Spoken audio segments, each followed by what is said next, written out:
first please stand for the Pledge of Allegiance?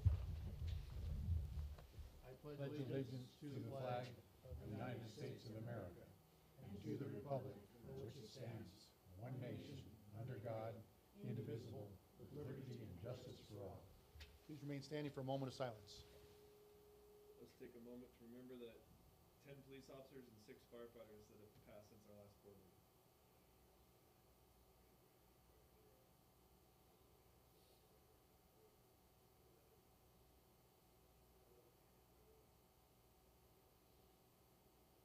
Thank you.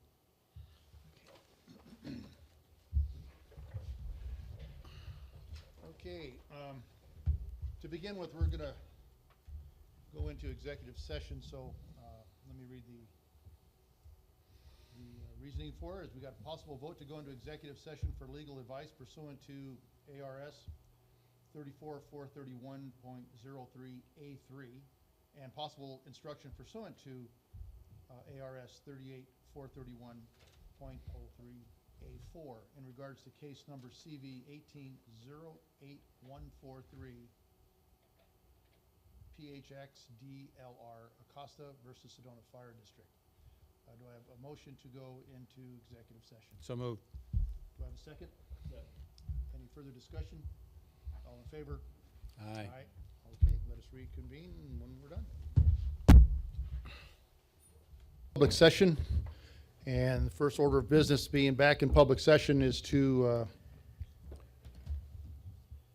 create the motion as a result of executive session. So a motion to direct staff and legal counsel to move forward to resolve case number CV 1808143 PHX-DLR Acosta versus Sedona Fire District, as discussed in executive session, and to resolve the matter as quickly as possible. Do I have a second? I'll second that. Any further discussion? All in favor? Aye. Aye. Okay. All right. Motion is approved. With that said, we'll start with our agenda with the discussion on the budget workshop. So, Mr. Boldre, you're up.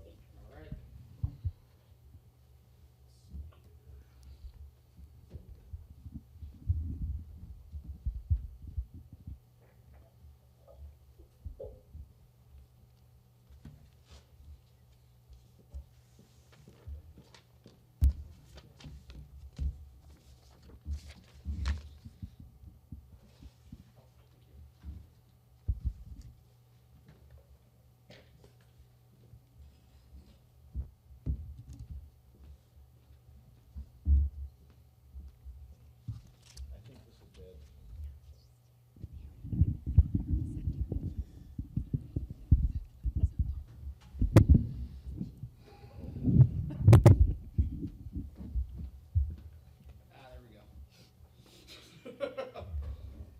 When the new technology doesn't work, go to the old technology, right? All right.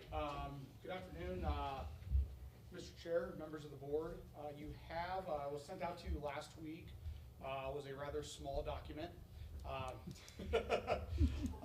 which included the detailed budget. And so now's the time that we're going to go through the presentation, kind of outline the detailed budget, and time for the board to ask any questions of the chief and myself. So starting off, our objectives for today is one, finalize, show where we're at in the budget process and schedule update.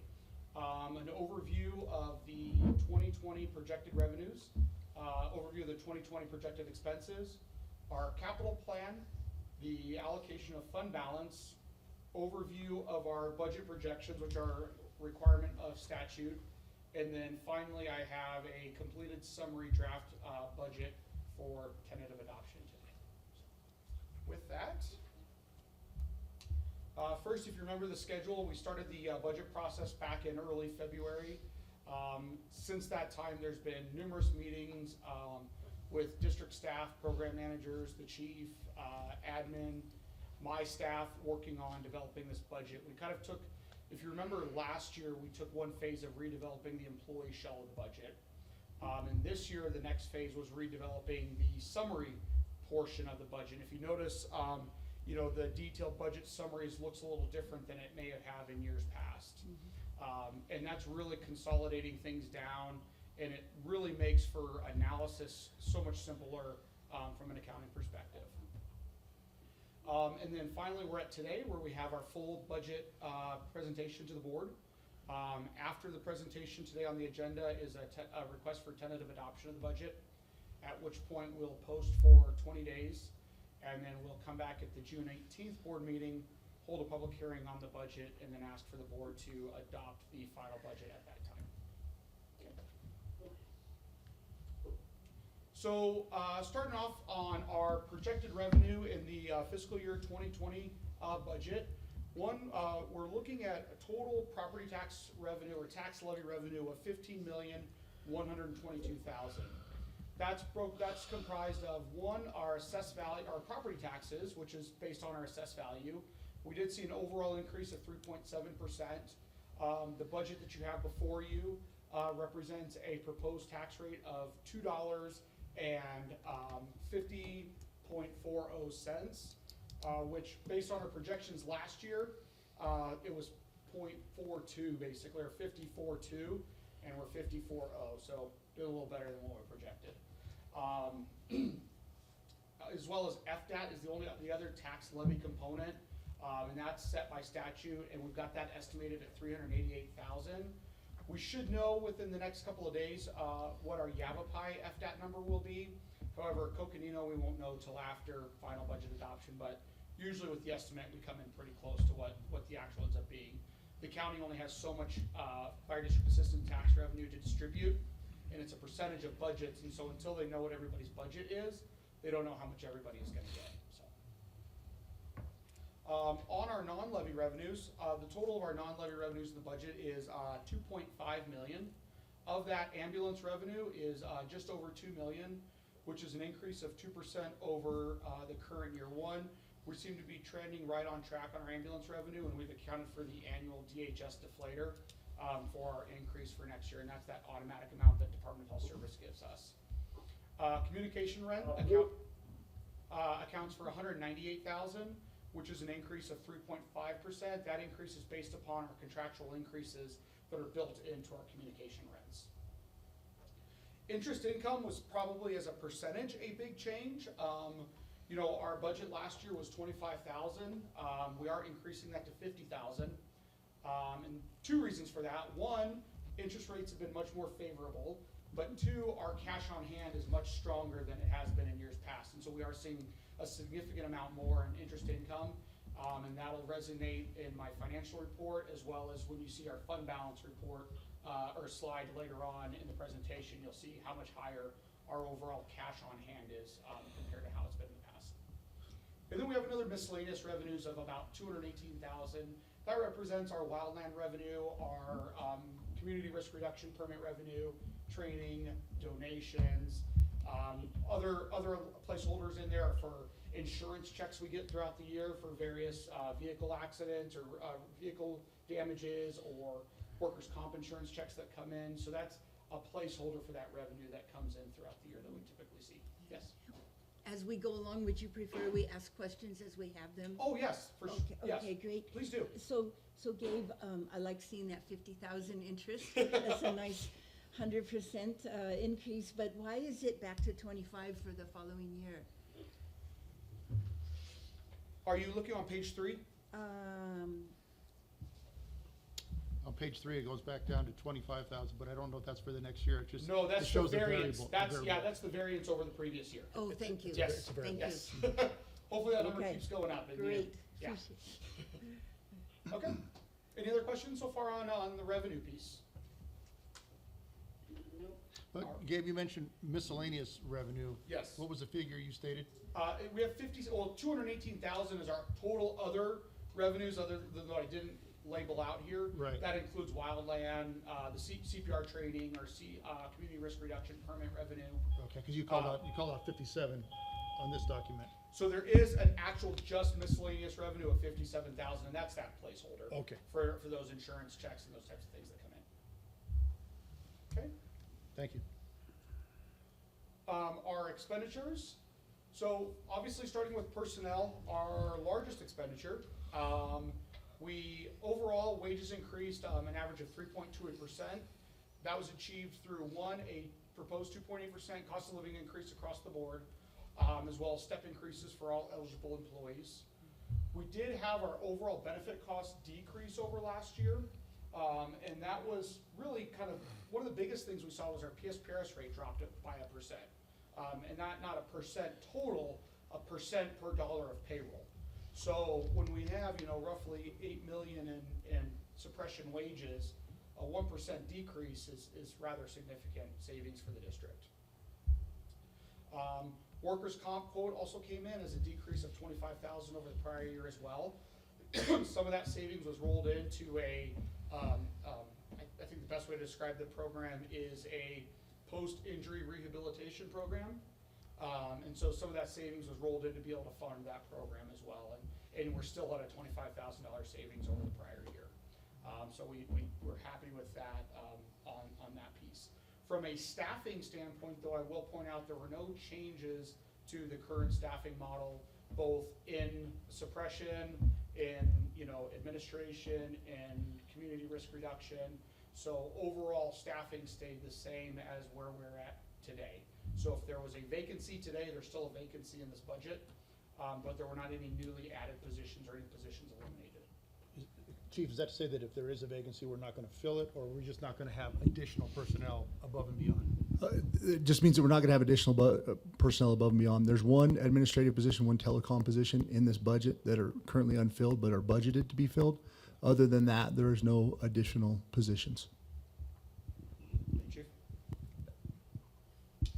Any questions on personnel? I know that's kind of it's our largest line item, so. So I have a quick question. We had the COLA increase. Was there any additional on benefits? So we did see on all of our benefit costs, Ms. Moore, we saw a decrease in our PSPRS costs, which was a significant expense.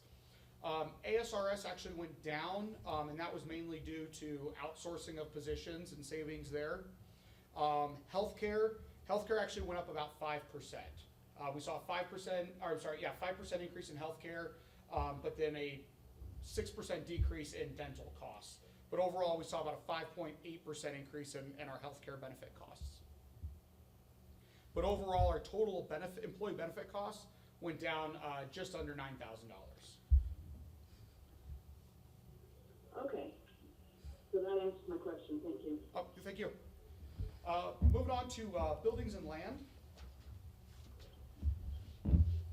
So buildings and land, that line item increased, so we increased utilities by 3%, and that was mainly just due to what we did is we annualized actually averaged our historical costs for utilities and looked at that compounded annual growth rate, so how much are our utility costs growing year over year, and that number was 3% after analyzing the last 4 or 5 years.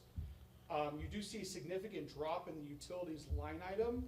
And that's due to us taking, that's some of the restructuring, and that's us moving moving telephone expense out of utilities and moving it down to communications. Okay.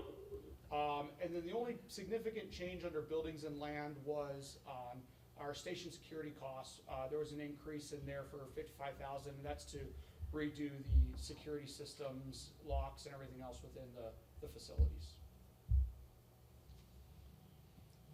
Vehicles and equipment. Vehicles and equipment, an increase of 7.5%. A lot of that was related to special ops and operating leases. We did have a significant decrease in small tools and equipment. And these are some of the savings we've started to identify. Is there was a lot of budgets we had the same issue in office supplies. There was a lot of budgets where people were budgeting for supplies and operational expendables that was being paid for by another division because that was the division they went through to order everything. And so for a lot of those supplies, we looked at budget requests but then also took an actual and analyzed what our historical actual spending was and saw some significant savings in that regard. Questions on those items? Okay.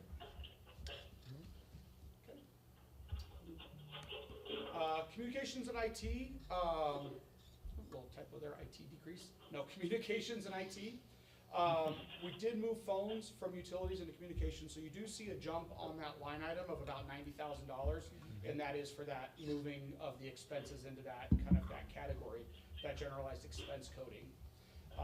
Also, the other thing that was done is all software and computer-related purchase equipment requests were all put into the telecom budget and moved down into those line items as well to accurately reflect the responsibility, the divisional responsibility of purchasing and acquiring materials.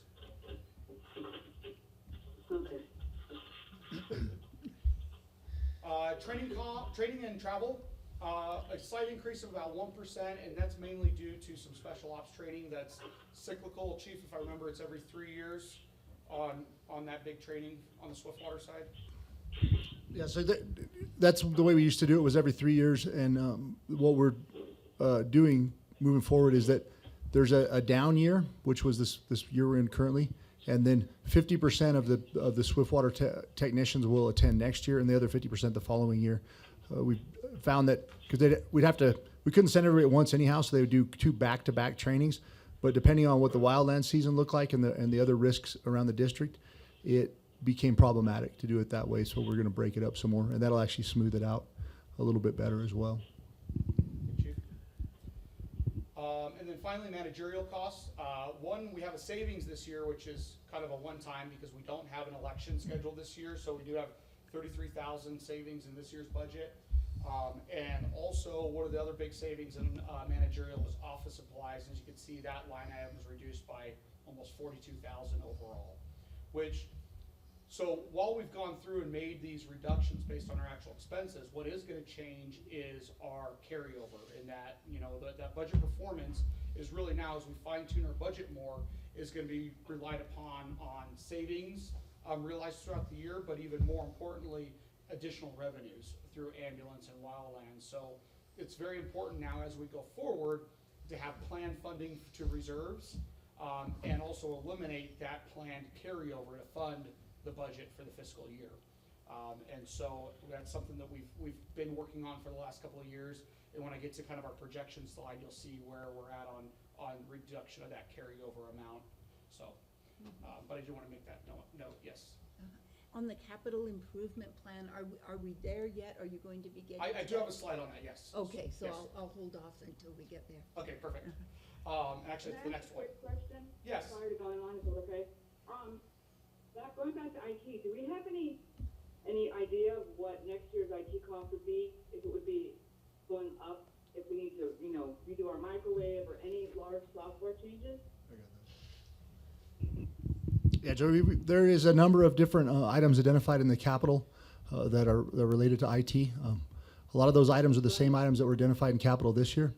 So one of the things that beginning in June that Mr. Moats and myself are going to work on is developing a work plan for the upcoming year to identify how that capital money is going to be spent and make sure that we're actually allocating capital where it needs to be allocated and that we're spending what's allocated in the year allocated.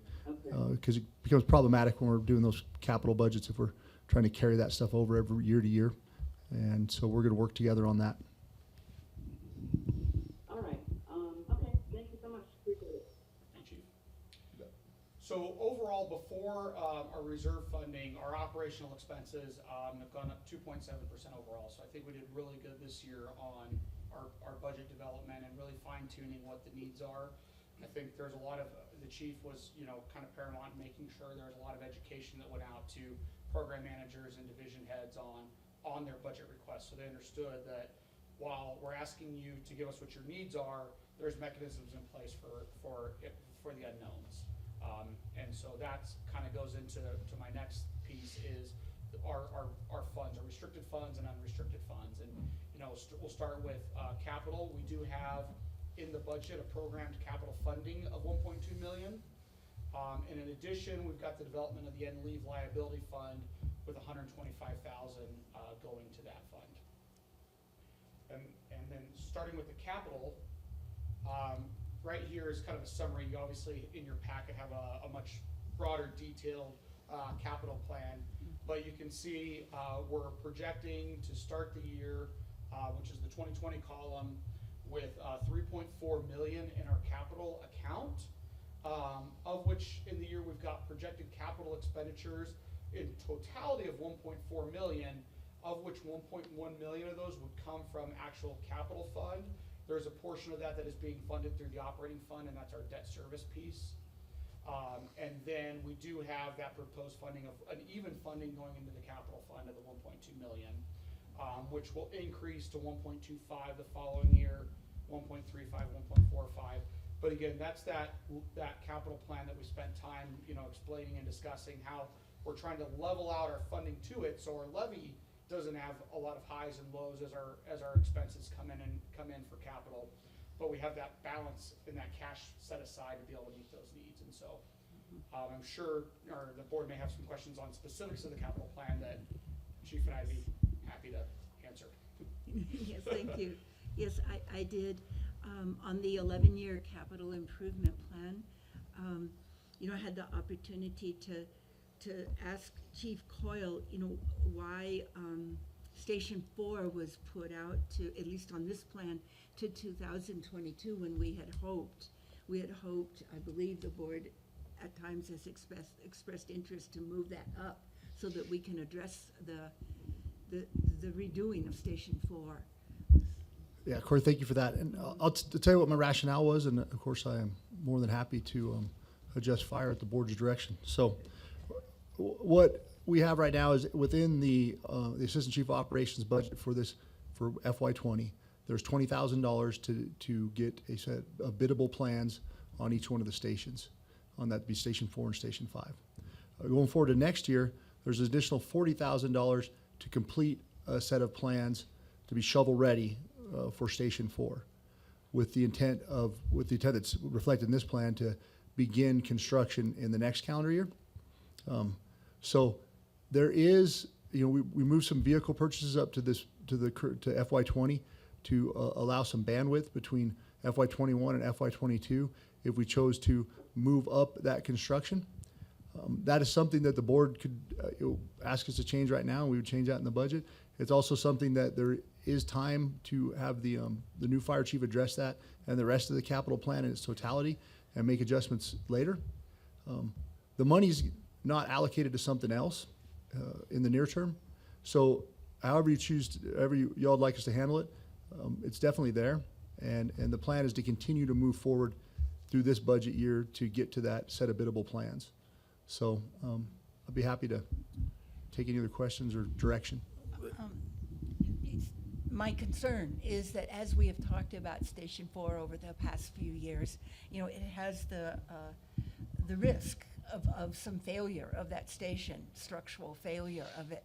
And so I get concerned when I see that it's 2022 before we're approaching a shovel.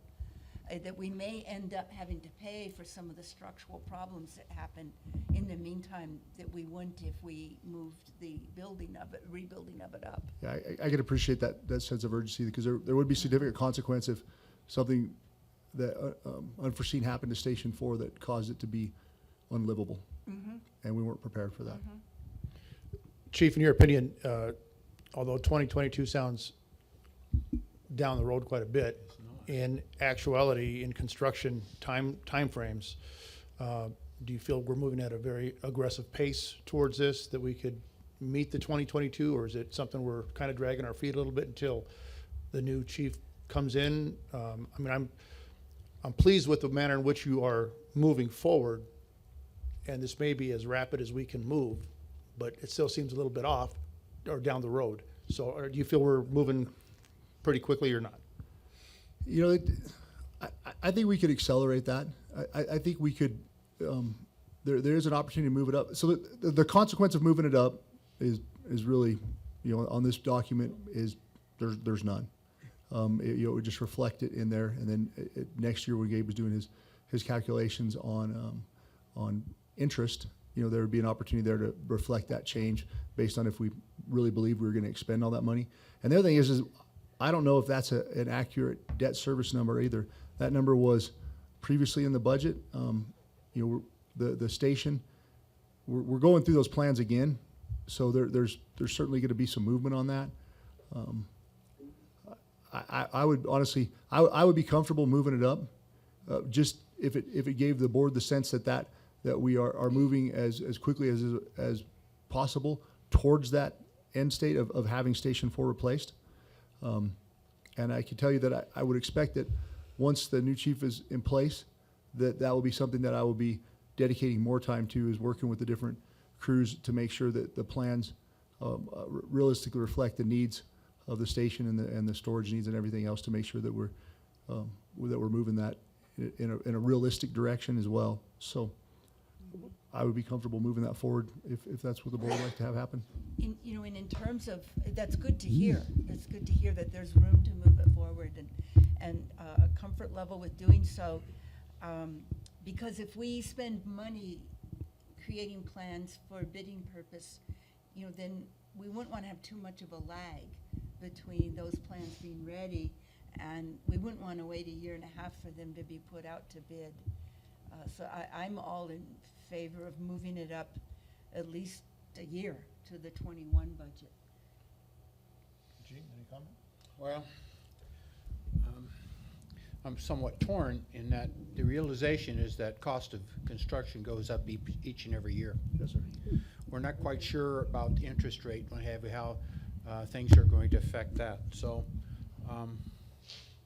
while I would like to see the station built as soon as possible, those are the issues that kind of bother me.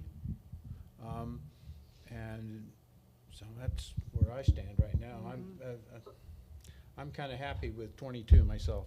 Okay. So when would it be shovel-ready, technically, by the?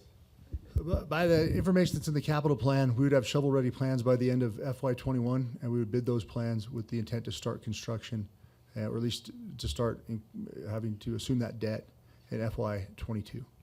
And I think Chief's comment there, assume that debt's a good point, is that payment that's in the budget for FY 22 on debt service.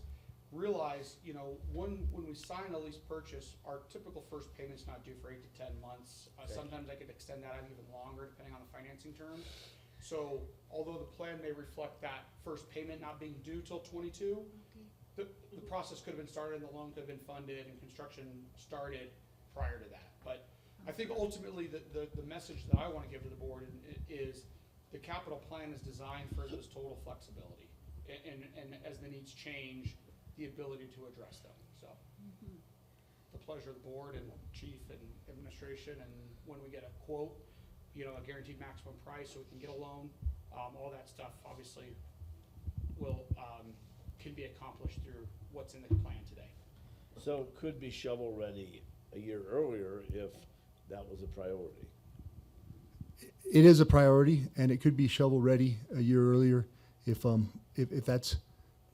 that's the timeline that if it could be accommodated by all the different individuals that are responsible, professional services that are responsible for that. Joy, did you have any input? Well, I feel the sooner the better, because I've been in that station many, many times since 2004, and right now it's dangerous. They had to move all of their workout equipment downstairs because the floor would give. So I just want that done as soon as possible for the safety of our firefighters, which in turn, keep the safety of our public. So that's all I have to say right now. Okay, thanks. And if I could add along those lines, because we were in it recently as part of going to the parade. We met at Station 4, and we were shown a fairly large crack that has grown on the ground floor, On the east side? Yeah, apparatus floor. south side. Uh-huh. So we have had, while the station is certainly old and in need of replacement, we have had structural engineers look at it, and they don't believe that it is repairable. It would be in our best interest to repair it, and I agree with that assessment. However, at this time, it is livable, and the choice to move the weight room downstairs was because it was, frankly, and I'm the one that did it, it was foolish to put the weight room upstairs. I just under anticipated the amount of iron that some of those meat hooks would be thrown around. So, that certainly needed to happen. The crack in the middle of the floor has been there at least for 20 years. It may have grown some, but it's been there for a very long time. The station needs to be replaced. There's no two ways about it. And I intend to move forward with a purposefully to make that happen. And I will be able to affect more change in that area once the new chief is in place.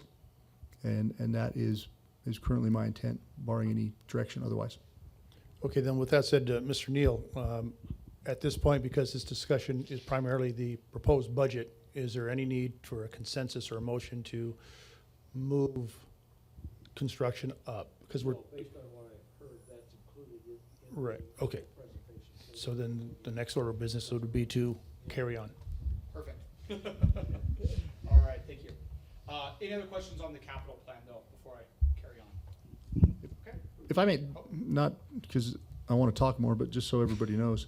So there was a number of the core construction components to stations 3 and to station 1 that were large dollar amounts. Right. And I think that those were kind of if we could get it all done at once and we're futuring out what 30 years worth of getting stuff done looked like, what would that be? So there's certainly need and there's ambition by a lot of different people to work on improving the facilities at these different stations that aren't slated for replacement. But the cost of that, especially for the large, remodel at Station 1 and large remodel at Station 3, need to be reevaluated. And so for that reason, those are pushed out to the very end of that 11-year plan. It just looks kind of weird, that big lump sum at the end, but I expect in the next year we'll have those numbers better defined and we'll be able to place them more appropriately. I just want to make sure the board was aware of that. Thank you. All right. So now how all the fund balances work and kind of the history of them. So starting off on the left-hand side here are, and I'm going to look at my screen so I can see a little better. More of the orange color is our unrestricted fund balance, and that's essentially our checking account, what we have in free cash. The darker red is our capital fund, and then the brown is the board restricted fund. So at the end of FY 2017, we had total cash on hand of $5.7 million, of which $2 million of that was the board designated restricted fund. We had $361,000 in our capital, and we had $3.4 million in our unrestricted fund balance. At that time, at the end of that year, was when the capital plan was developed, and it needed seed money to be able to not only have enough money to meet all the needs, but also have a reasonable funding year over year that didn't cause a big hike in the tax rate.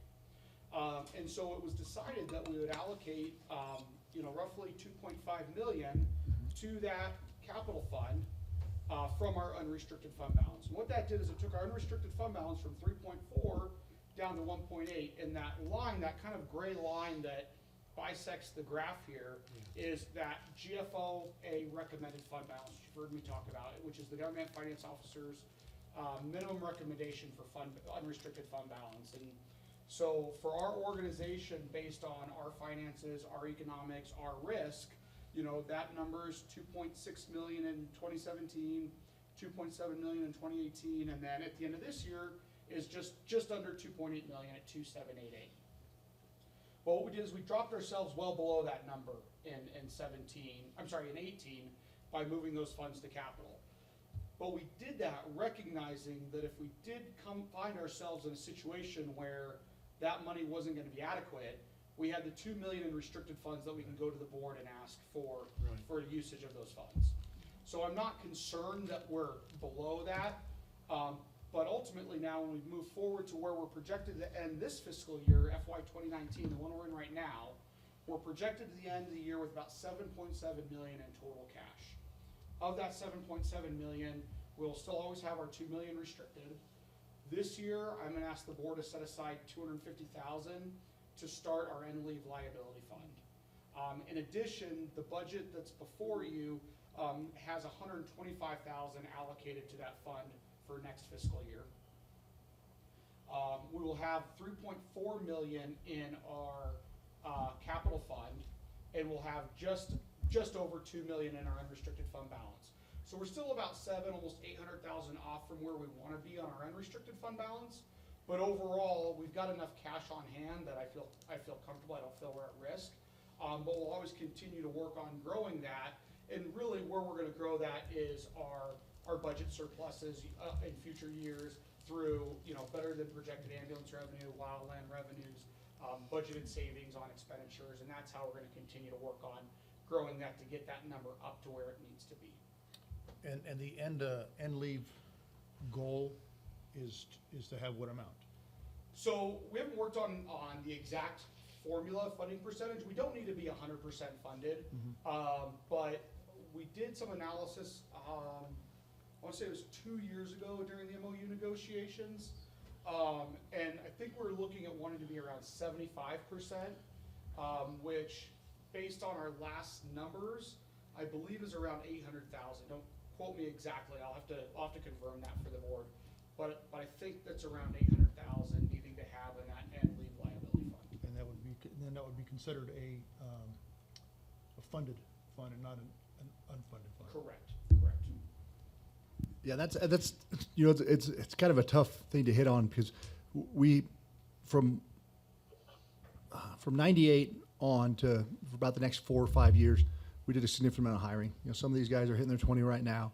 I hit my 20 last year. So there's an expectation that at least they could leave, but could leave because they've got their 20 in their retirement versus can leave because they're fiscally able are two very different things. So that 75% number, I think, is ultra conservative in that it funds a far greater number of personnel than I would anticipate to leave. But once it's there, then it's there, and then we can leave it and keep doing what we need to do, and then fill it back up when we need to. But we're not feeling like we're pulling from capital, pulling from unrestricted funds, which then makes it look like a benefit that's been earned is a consequence to the district versus we're just paying for a benefit that's been earned. So I think it kind of changes the mindset too. So I certainly support what Gabe's saying. Okay, thank you. All right. Any questions on fund balance? All right. So first before last slide, second to last, is a comparative of our current FY19 approved budget, our draft FY 2020 budget, and then our projected 2021 budget. And this is kind of that statutory requirement. In your packet, on page 10 of the budget document, you have that projection carried out to 2029. But as you can see, with everything discussed thus far, the tax rate at $2.50, funding $1.2 million to capital, $125,000 within the wages and benefits column that's going to the end leave liability fund. We do have $85,500 of carryover revenue programmed in, so that is what we are projecting to carry over. I wish I had in front of me what we had projected for this year, but I believe it was around $200,000, $300,000. So we were able to greatly reduce that number and rely less and less on carryover and allocate that surplus, so to speak, to the our restricted funds and our unrestricted funds where needed. So that money came in handy elsewhere to strengthen our financial position. Right now, for next year, when I say next year, I mean FY 2021, we do have a 5.6% assumed growth in assessed value. That does come from the rounds report that was done last year. I will give a caveat to that rounds report is we had 5.6 that we were expecting to see this year, and as you know, we only saw 3.72. But ultimately, I think we're able to deal with that very well. But we are projecting the tax rate to actually drop slightly next year, assuming all of our assumptions stay the same. One concern I do have on our assumptions is we do know there's going to be some significant changes to PSPRS again next year. And so as soon as those numbers become more real, I'll report those to the board. There's a lot of rumor mill out there on what we anticipate to see. see. I try not to feed into that, but I do know they did switch actuaries. And historically, with other private pensions that I've been involved in, when the previous actuarial firm left and a new one came on board, there were a lot of changes in assumptions. Maybe we can use the term, the current actuaries were very conservative or very aggressive, maybe in the assumptions. And I feel we are gonna see more conservative assumptions, which is gonna impact our rate. How much, that I don't know yet, but we'll kind of keep the board apprised of that information as it comes out. There's So- nothing we can do about it, so. No, there's not. The most we can do is pay down our unfunded liability. The problem with that, though, is our unfunded liability keeps changing. So if we pay it down and then the assumptions change, we basically paid off principal on a loan that now has adjusting principal. So, Yeah, it does change how when we're looking at what is overtime costs are appropriate or at least fiscally appropriate without looking at all the other different factors that come in there, is that when we look at what it takes in the roll-ups to budget for one position, it changes that as well, so. so with that, here is the summary, which is a little hard to see on there. It's also in your packet. Is the summary proposed budget for adoption. And we're proposing a budget of $17,643 at a tax rate of $2.54. So with that, if there's any questions or comments from the board? No, that's pretty good. I'd like to, if I could, before y'all ask any questions you may have, I just wanted to say how much I appreciated everybody's participation this year. I identified what I thought was a need to provide better information to the people that were, the first level supervisors of each one of these different projects, and by doing that with Gabe doing it and me just sitting in there pretty much, and then with the communication and stuff that he's provided that I think myself, most definitely Heidi and others have provided to the different people that are project managers, helping to explain everything and understand where their capital piece fits into the whole thing, and then giving them the feedback when we change things, along with the rationale for why we changed it, which was largely absent in the past. Then people already, I think in the short time that we've been doing this, began to get a better appreciation of how to budget more effectively. And we didn't have to take anything away from people or question their motives. We simply had to explain it to them, and then they came back with better numbers. And then when the rationale was flawed for whatever reason, it turned into an education moment on both of our parts versus anything else. So I just wanted to say that I think that holistically we did a better job because we took the time to explain it to people, and the rest of it they were more than happy to take on.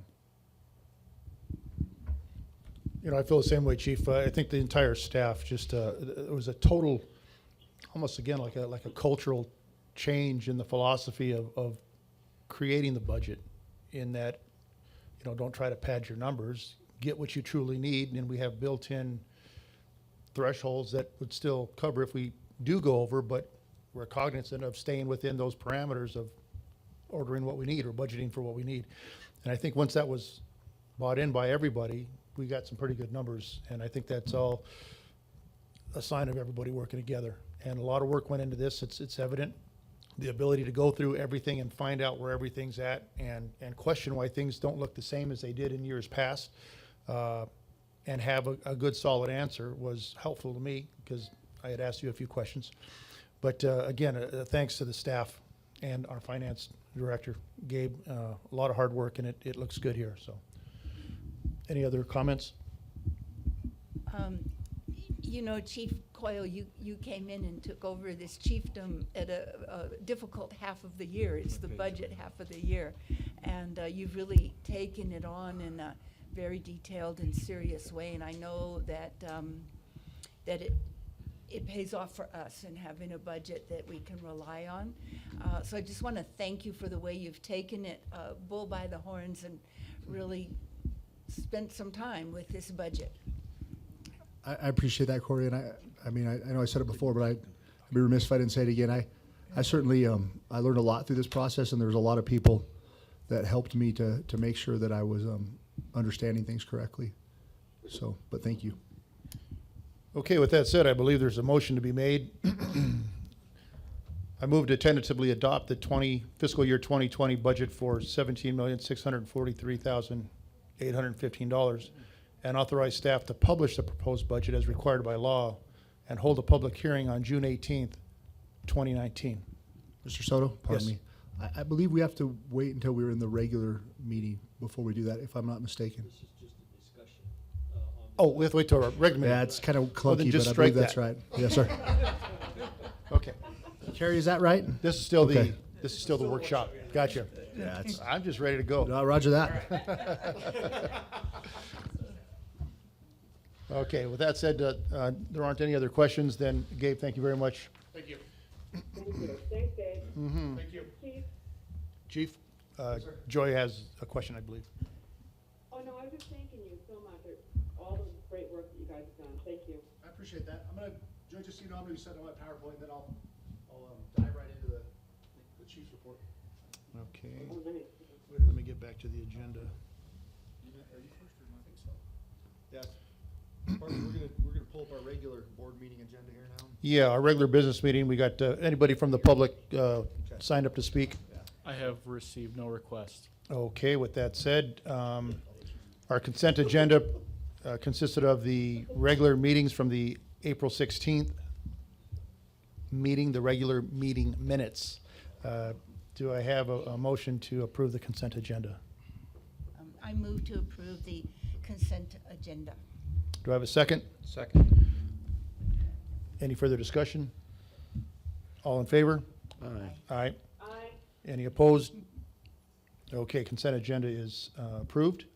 Financial report and updates, that brings Gabe back up. Got to sit down for a second. Okay. All right, Mr. Chair, members of the board, you have the April financial report in your packet.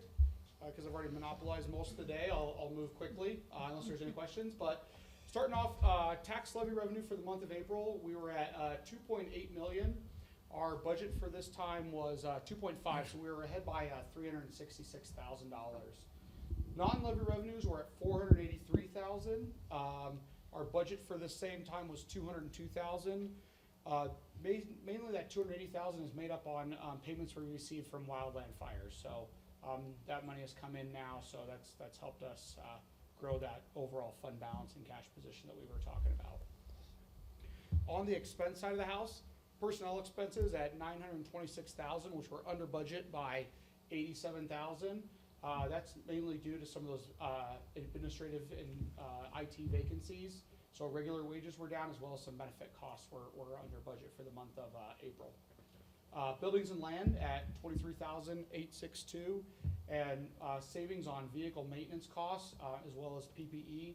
And that vehicle maintenance cost, when I go to year to date, kind of carries through that we are trending under on that overall. Communications and IT at $8,120. We are under budget by 35,000 on that, and that's really due to timing on dispatch. When the bill came in, we already closed the month of April for our reports. So, and when May hits, we'll get doubled up on our dispatch costs. And managerial was at 47,480, which was under budget by 57,813, and that was due to timing on interest expense for debt service. Fiscal year to date, total revenues are $16,235,000. We are over budget by $511,000 overall. Big percentage of that is our wildland revenue. That accounts for about $500,000 of that variance. We are under in some other categories, but our interest revenue, as I mentioned, I told you during the budget workshop, I would mention, we're at $60,000 year to date on interest income. So we've got $50,000 in the budget conservatively, but we hope to continue to outpace that. That's nice income to come in and really help fund our operations and our capital needs without having to generate some type of service on it. Total expenses are $12,727,000. We're under budget by $723,000 year to date. Personnel expenses, you can see, are kind of right in line with budget there. We've had some overtime costs throughout the year that have eaten up some of the savings we've seen. And a lot of that also is wildland deployments as well. So when we have those wildland deployments, we have the additional revenue, but there's an expense component of that as well. Buildings and land is under budget by $171,000. Really, our buildings repairs and maintenance budget is trending under significantly year to date. Vehicles and equipment at $449,000, and again, equipment purchases and vehicle maintenance is why we see that savings there, as well as some of the supplies and equipment that we've been talking about for the budget process that reduced that we saw the savings in. That's why we're seeing these savings in actual numbers that we're experiencing. Communications and IT under budget by $110,000, and managerial expenses at $895,000, which is under budget by $157,000. Gabe, if I could, real quick. Yeah.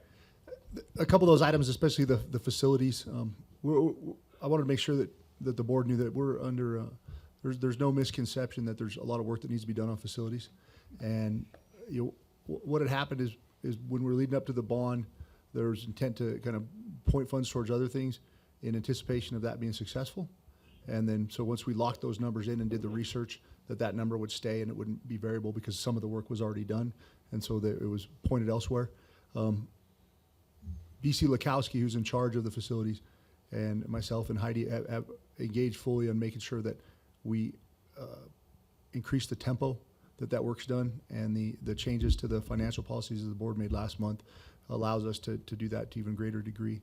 So the intent is to continue to work to address those repair needs and to make sure that the facilities are standing tall and looking good. So I just want to make sure that the board was aware of that. Good. Thank you, Chief. All right. Percentage of expenses year to date, we've expended 79% with 21% of our budget remaining.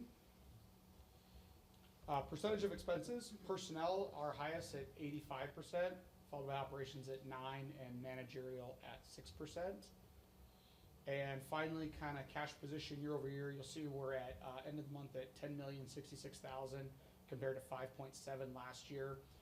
As I said, I anticipate us not ending with 10 million. It looks like we're gonna end with about 7.7 million in total cash.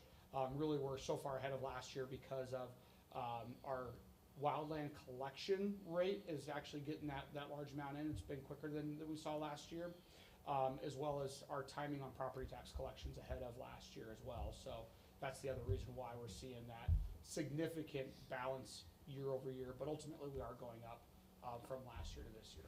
So with that, if there's any questions, that concludes the financial report for April. Okay. We have a motion to approve the April finance report. Motion to approve the financial report. Okay. Do I have a second? I'll second that. Any further discussion? All in favor? Aye. All right. Any opposed? Okay, the April 2019 finance report has been approved. Next up, we have staff items. Chief Coyle. Yes, the budget meeting screwed me up too because I tried to jump Gabe on the part, but I'm here now. All right, so I would welcome feedback from the board on the way that I'm presenting this information to see if it aligns with your expectations. So the first thing I want to talk about in the chief's report is the incident summary and response year to date. It's much easier to see in your packet. I'm certain of that.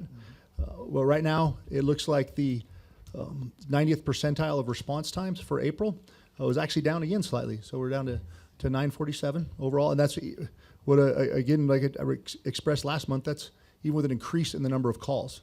So April was busier. I mean, if you talk to the Sedona Chamber of Commerce, they'll tell you that the springtime is the busiest. I think our call numbers align with that. So the next part of the chief's report is the incident response by station. You'll notice that station 5 and 6 are significantly slower than the rest of the stations, both in calls within their first due and the total number of calls. I anticipate that once our weather turns back to what is more climatological norms, that station 5 will increase significantly, and station 6 is, its primary mission, other than serving the people there in that area, is that they are backup for the village, and as you can see, that's the highest number of calls, scene calls that occur within their first due. The next thing is incident response by time of day. And, you know, I can include that if the board wishes to see it every month. I'm not sure quite what it informs. So, you know, that number that graph may change a little bit, but fundamentally, unless you've been out drinking, then you sleep at night, and lots of times you wake up early with a heart attack, and then through the day, people get busier. And you'll see a little bump for the drinking folks right there at bar closing time. So, unless y'all wish to see that in the future, I'm going to omit it and be one less thing that you have to pour over in the reports. Chief. All right. Makes Sounds good. sense to admit it. The next thing, community risk reduction update. I'm trying to get used to John's new name, but as you can see, there's quite a bit of activity there. I think for me, because John's always had a lot going on with the fire inspections and the other stuff, but to see that there's 83 different occupancy inspections from the engine company inspections is a testament to his office and also to Captain Wassel and the crews that are out there doing it. By and large, it's been really positive, and the glitches that have occurred through the help of Tammy from the GIS component, and then everyone else from making sure that it aligns with the expectations have been improved and doing well. And everybody completed all of their assigned engine company inspections by the due date without being asked twice. So I considered that a huge win. The next thing, grant activity. The one outstanding grant we have is for the 85 mobile radios to the Assistance to Firefighters grant. We're in the process right now, thanks to the initiative of Mr. Sean Foster, of generating a grant submittal package for another Polaris UTV to be able to use on primarily on wildland assignments, and then also have it as a backup in Station 3 in the wintertime. And so we'll see if that's successful or not. We'll form the board when we get that out there, but it is something that's identified capital for replacement, that particular UTV. And so if we can take that money and find another alternative source for it, it will help our capital out. The training report, another nod to Captain Wassel. He coordinated the delivery of every 15 minutes at the Red Rock High School. So that's the reenactment of a fatal MVA, and emphasizing the different points associated with that from now, from used to be don't drink and drive. Now it's a lot of don't text and drive, and what about distracted driving, and the reality of the environment that he creates, I think, contributes directly to its success as far as being a more indelible message. And Jeff and everybody else involved did a wonderful job. Yeah, it was really good. If I may, Sir. I have to commend everyone involved, you and so on and so forth, with reference to that particular event program. Although it's been done around the country, this has been a significant educational gift to the community and so on, and our children. And so, and in addition, what have you, not related to this, but the public relations that it's come out of this district in recent times to keep the public informed as to what we do from the time that we go to work, we tap the bell, and to the end of shift, what have you. This has been needed for a long time, and thank you. You're very welcome. And yeah, I do say that their scenario was so good that I had to edit the post that they made about that on Facebook to put that this is a scenario, this is a drill. I can't remember, our training or something. I put in big bold at the beginning because it looked like we're taking pictures of something that we shouldn't be taking pictures of. But and Mike Sheehan continues to be the one-man wonder in the shop, and we send him to air brakes training and other troubleshooting training so he can more effectively do his job. The PS Tracks program rolled out by Engineer Irewine has been a much needed and very valuable tool for us to be able to make sure that the periodic reporting or the checks that are supposed to occur do take place, and also that that data is routed more efficiently through the help desk system, especially to issues that have to do with IT. So they get it in a way that they can track it and log it versus the phone calls or I thought somebody else called, and deal with that automated system and having it on their iPads and their iPhones that are part of the engine complement has really improved the quality of that reporting. Engineer Espiau, firehouse reporting training that he did with all the companies, trying to get them to press the right buttons, which is, I think, one of his lifetime goals that is yet to be achieved. Todd Miranda has also conducted the wildland training, TRT instructors, which we do have 3 Rescue 3 qualified TRT instructors That'd be Cooper Carr, Brent Johnson, and Alan Schimberg, and they conducted trainings for all the personnel that were coming due on their trainings for rope rescue. And we also had the extrication training. Worth noting that they did emphasize struts and stabilization this time because it's one of the perishable skills when it comes to stabilization. Struts are, show them to you in the bay afterwards if you wish, but they're just big fiberglass rams pretty much to hold a vehicle still if it falls off a hill and is placed precariously. With the intent of building up, of emphasizing that skill set as the new e-tronics to hydraulic, the electronic tools come out, that they'll be able to focus solely on the different ways of, different cutting and battery life and all the things that are associated with that. That will be a new skill that people have to learn and kind of appreciate some of the different nuances. Yes, sir. Those very rams, what have you, can they be used additionally for trench? They could. Yep. I'm certain they could. If yeah, they could. The total number of training hours that were logged in Firehouse during the last reporting period was 2,402. There was no donations this period to SFD. Correspondence, there was 8 different thank you letters and different positive correspondences, all of them, that are included in your board packet. One particular letter was from a retired battalion chief that had over 35 years as a career firefighter. And his son and his son's girlfriend were 2 of 5 occupants in a Can-Am that rolled over. And that letter meant a lot to me when I read it, because it talked about how his son and his son's girlfriend were both going to graduate the next week from GCU, Lopes, my alma mater. But just the fact that that could have been very different, the outcome of that whole incident, and would have really been negatively impactful to them. Instead, it was a positive, and the letter that the retired BC wrote was it was very nice. So I want to highlight that. The other significant events, we did have 2 short haul rescues in the last operational period, or in the last month. One of those, Mr. Isaiah Moore's, it was his very first real short haul rescue. So and he did a wonderful job. It was on a call when we were actually at the chili cook-off on Steamboat Rock. Is that the right name of it? Steamboat Rock. It was all day deal. I mean, they were out there. Super busy day. May 4th was, and but Isaiah did a good job. I talked to him about it today, making sure that I was accurate in the fact that it was his first, and it was, and he was still excited about it. So. Is there any particular kind of celebration afterwards? No, I briefed him on a little bit. Water or anything like that? No, there's not. I did share with him some of the different terms that are used to describe airbornes when they go from one of the, and he didn't seem like any of that hazing was welcome, so I just left it at that.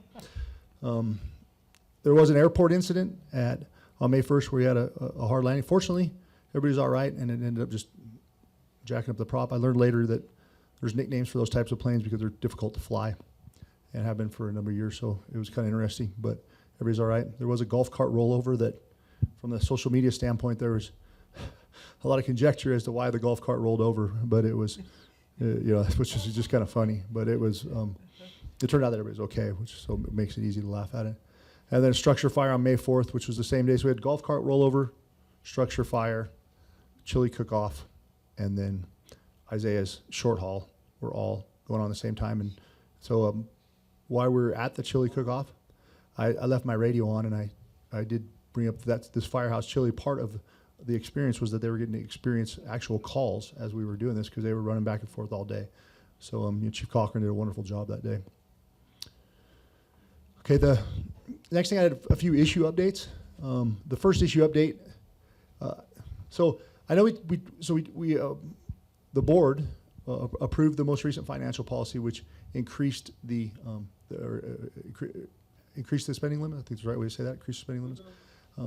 But this issue I want to bring before you, and John was nice enough to write a BAC, which is in your packet, just so made sure that we had complete clarity on what the change of direction was about. So the board had previously approved $45,000, right about $45,000 for laserfish. As we continued to look at the actual implementation of that, we found that if we went cloud-based, it was going to cost another $15,000. And then we identified there's areas in the way that we use our current SharePoint that there's duplicity, but we can only rectify that if we correct SharePoint, and that's a big lift. But after conversations with John, we chose to take a different tact, and that was to just take care of the digitizing of the information, and then continue to look at better ways to improve the overall system. So instead of taking just like a CRR centric approach, take care of what needs to be taken care of in the document storage, and so they can retrieve those documents easily electronically, because they're already doing all their inspections electronically now. So it's a lot of it is plans and then catch up from previous years, and then work to improve the overall system. And we actually even have Captain Benetone has been voluntold to help with improving that system as well, since he works up at Station 5, and he has Brian there with him to help with some of the technical components of SharePoint. So that's the change. So there is a BAC, so you guys had the full picture on what that looks like and then what the costs are going forward. The board already approved the $45,000, but we're not going to be using that. We're only going to be using $15,000 moving forward. I just want to make sure and share that with you and the rationale behind that decision. Okay, thank you. The the next thing I want to talk to you about for a moment is the tactical athlete that Gabe had mentioned. So one of the, I'll use myself as an example so we don't violate HIPAA, but whenever I injured my knee, I knew where I was going to go. I knew who the good knee guy was in Flagstaff. I thought that I had talk as a paramedic, inside track. I'd already been to Del Rosa Physical Therapy and knew who to talk to there, knew how to bump it along to make sure that I got my MRI appointment moved up, And it still took me a month to get seen. So, I should say a month to get seen. It took me a month to get surgery. Normally, sometimes guys will take 6 to 8 weeks to get surgery. Yeah, and so a month is pretty good. And so that was kind of my what I thought success looked like until we started interfacing with these people from this tactical athlete program. Because the other thing is, for the whole month while I was that way, my knee hurt. I couldn't work. I couldn't even go on light duty yet because they weren't really sure what was up with me for part of that time. So a lot of cost to the district as well. This tactical athlete program that we were introduced to by 7710 by our workman's comp insurance carrier, because obviously they have a motivation as well to help from strictly an actuarial standpoint get our people back in service more quickly. And we have a motivation to help them to return to what their regular job is. There's a high degree of wellness and satisfaction that comes along with them going back to work, and it helps our bottom line. So this tactical athlete program, what it does is it's basically like concierge medicine, where we call them when they get the injury and they fast track everything. So the way it was likened to us was that instead of being Jason, who got it done in a month thinking he was doing a good job, you're Tom Brady who tears his shoulder. And next thing you know, when you go off the field that night, that get everything lined up, probably the next day you're getting your shoulder surgery, you're starting rehab right away. And those are the kind of turnaround times I'm talking about, like within a week, having people done with surgery and on a path towards success and walking people through it step by step.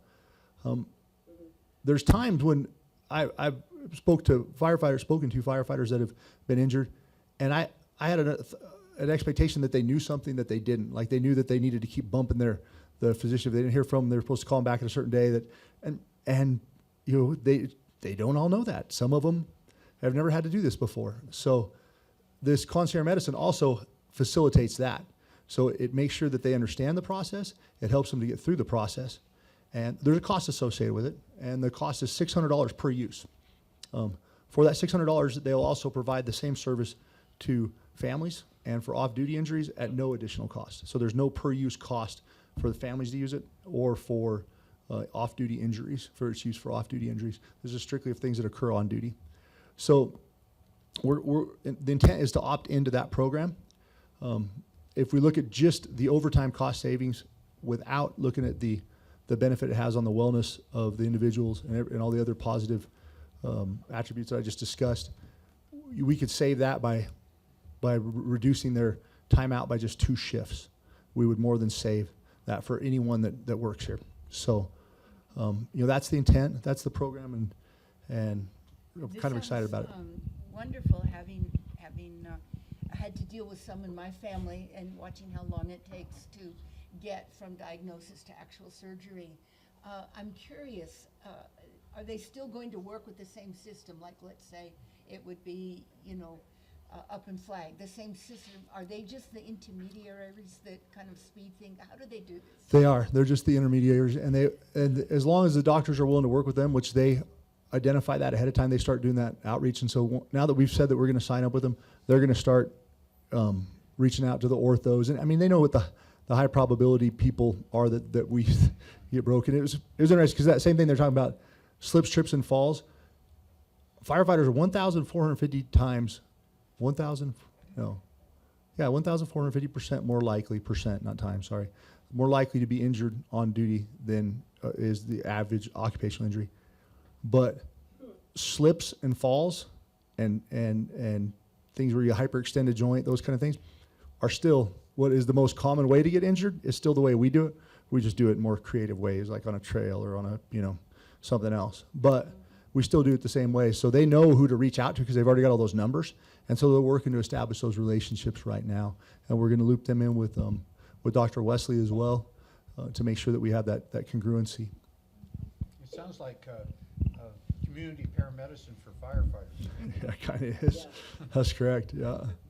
Heidi, is there anything that you'd like to add to that? I don't think so. Heidi and Keona are the ones that are spearheading this effort. So they're experts, so their histories in sports medicine, and that's where they started. All of them started with this history in sports medicine, and then they're tightly tied to first responders, either through family or some of them have done that as work as well. So that's where their connection is coming from. As Chief mentions, Tom Brady in professional sports, a lot of these are working with collegiate athletes, and they're also doing this there. So that's where they found, how can I get a college athlete back on the field faster than we can get our first responders It has to do with this. back out. And some of it's money, but a lot of it's connection. And that is where they provide that service for us. Yeah, and it just shows that the different benchmark when they came from working with professional athletes. Their timing, the expectation they had was very different than mine. So I went from the beginning of that long, about half a day that we talked to them, thinking that my 1 month was winning, to realizing that I readjusted my frame significantly. So. Doing some of that follow-up that he talked about of connecting with your doctor again and making sure you get into the physical therapy, they follow it up in the setup and they follow it up in the back end. So now that it's not going to be our human resources office trying to reach out to the employee saying, did you make your physical therapy appointment? Are you ready to get back to work? It's them doing it. So now it's this other layer. It takes that burden off of Keona, who has other things to do for the district, and they're handling that portion really to say, riding them to say, get to your physical therapy, make that appointment. Yeah, they're the ones with the expertise, so it should be a lot more effective. And it's just a per-use cost, so if we don't like it, there's no other obligation, we just won't use it anymore. And in terms of that cost, how much do you anticipate, how many injuries per year? If it's 600 per usage, what do you anticipate the cost being, and where is it coming from? So Keona pulled up our history, and we provided Yeah. Dave. He's going to pull that up. Yeah, so the budget is $12,000 for that. When Keona sent me the average, and we've got an average of about 13 claims over the last almost 7 years of data. So Thank you. Light, that's very light. we beefed it up a little bit and gave ourselves 20 claims. So. Right, right.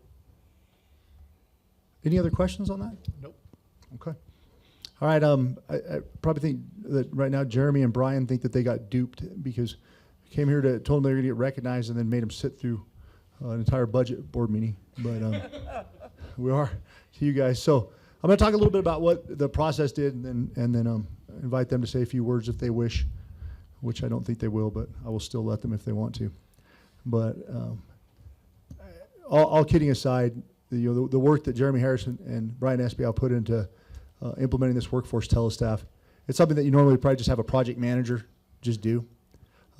Because I was injured, I went to the first meeting with them in California, Kronos, and I fancy myself to be good at project management and follow through. And so as we sat through that meeting, we developed a plan. I thought that when I walked away, I was like, yep, it's all done. Keona was there, and this was fun. We got to hang out, got to go eat some Korean barbecue, and now it was just going to be autopilot. Nothing could have been further from the case. At the end of the day, the program took an additional year to implement because of the issues and stuff that we have with Kronos. Commitments went unmet over and over again, and I got to the point where I was just pulling my hair out. But I knew that, as I said on the packet here, that the benefits of this new process, where we had mobile-friendly device that allows the BCs to do all the staffing from their portables out in the field, which happens often when people call in sick and you're on a call. They could address those and get the staffing for the next day taken care of out there. The web-based system that we're using meant that we no longer had to have servers. There was bulk export features that allowed us to be able to look at all that data and figure out, hey, how can we improve? What are the tweaks that we need to make in staffing or as we're scheduling trainings that can help reduce costs? There are all these benefits to that, and the ability to take some of our very complex hiring rules and automate them further than they are right now, so that the system, when the BC starts working on that stuff in the morning, like Cap Mojeda's covering the duty today, and then all of a sudden you get that call at 6 a.m. that we've automated the system enough that it's still going to move forward with the hiring for that sick call and everything, and you don't have to intervene. So those are all the benefits. With the Chief, we really need to also thank Bob Moss, who heads up that department and gives those guys the time to come in and do this. Oh, yeah, thank you, Joy, for that. I am most certainly, because I'm identifying these two. I know that like SBI as a captain, and Jeremy as a boss. I just wanted to spend a moment and kind of talk about what them as the ones that are the boots on the ground doing it, what they did. But most certainly, I'm sure there's impacts for all the work that I just described on the other personnel within there, and it takes their supervisor giving them the bandwidth to do it to be successful. I agree 100%. So. They're all doing a great job. Yes, they are. So the project scope. So I'm just telling you this because I didn't know it, and so I think, like I said, I got done with that meeting, right? I had a plan. Go forward and conquer. I'm sure you guys thought I was a knucklehead, but anyhow, so we're changing languages. So changing languages, there's certain special characters in the database that we couldn't use anymore. I didn't know that. I didn't think that was a thing. And so that takes a lot of work to go through a whole bunch of these different rules, lines and lines of code to fix those special characters and make it work. And then the setup and testing. And Telestaff touches so many different things that we do, from the hiring to how we get paid to how it forms decisions in the future. To it is a very integral part of what we do. And I remember I was doing a run in the afternoon, and Jeremy called me because we had lines and lines of code. We couldn't figure out why the total was, they had this test site, and so they did like a regular payroll export like you would every 2 weeks. And at the bottom, the totals were right. And then if you just cherry picked a few numbers, they were right. But then if you looked at the lines, line by line, which he did, there was errors. And that was when Jeremy finally ran it 2 more times, I believe is what you told me on the phone that day. And you had corrected all the errors. Could you tell me how many lines there was? I remember you told me, but. Yeah, thousands of lines. I mean, it truly is thankless work to look through 1,000 lines of code to get it right. But they knew when we went live that it had to be right because it affects so many different things. So they had to do all this testing ahead of time. So, Jeremy, Brian, come on up here.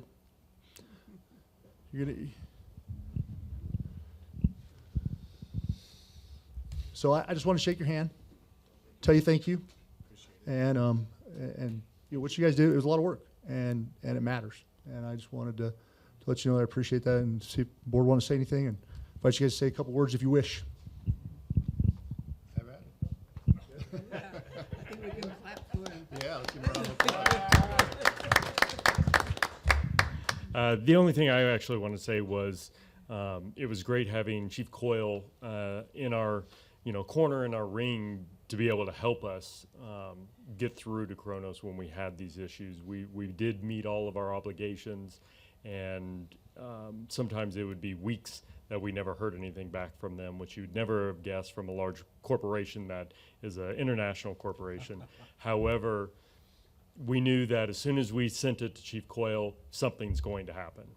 and he's great at helping out and making sure those things happen without stepping on our feet, but making sure the job gets done. So I really appreciate the help that you give us to be able to do those things. So. Well, I was just glad you were hurt and you could come with us. No, it was a very long process. There was a lot of late nights, weekends. Brian and I were pulling our hair out, turning gray. But we've worked on a lot of projects together, and this was probably the toughest one that we had to deal with. And so, I don't know. Thanks, Brian. And thanks, Chief, and thanks everyone else. Yeah, thanks, guys.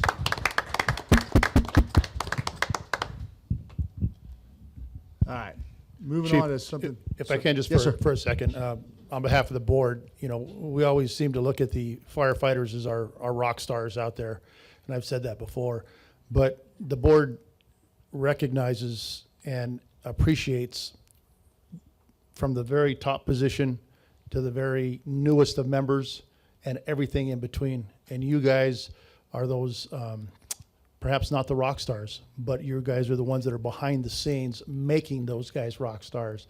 And we appreciate each and every one of you, from folks like you They're to, roadies. yeah. They're roadies. They are the unsung heroes, I guess. So thank you guys very much. It does not go unnoticed, and we do appreciate everything you guys do. Thank you.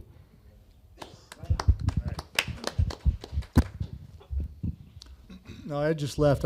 So the next day, I'll just breeze through this. Chili cook-off. I showed up for a little while. I don't think I provided very much value other than hawking the food, but that It was, Appar- it was noticed. I'm loud enough to be noticed, I'm sure. But yeah, between Heidi and Jody and Ed, they apparently make a mean bit of chili because we came in second for the judges award, which is the first time that's come in, and then second also for the People's Choice, and that's with running out of chili at 2:00. So, yeah, we know now that our burn rate was higher than we anticipated. We're going to make adjustments in the future, but we felt pretty good about that. Over this past weekend, the Firewise cleanup occurred, and I want to say that this is, if I'm doing my math right, this is the 12th year that we've had it. I think. Is it that long? Oh my gosh! I remember I did the first year. I remember where it was too.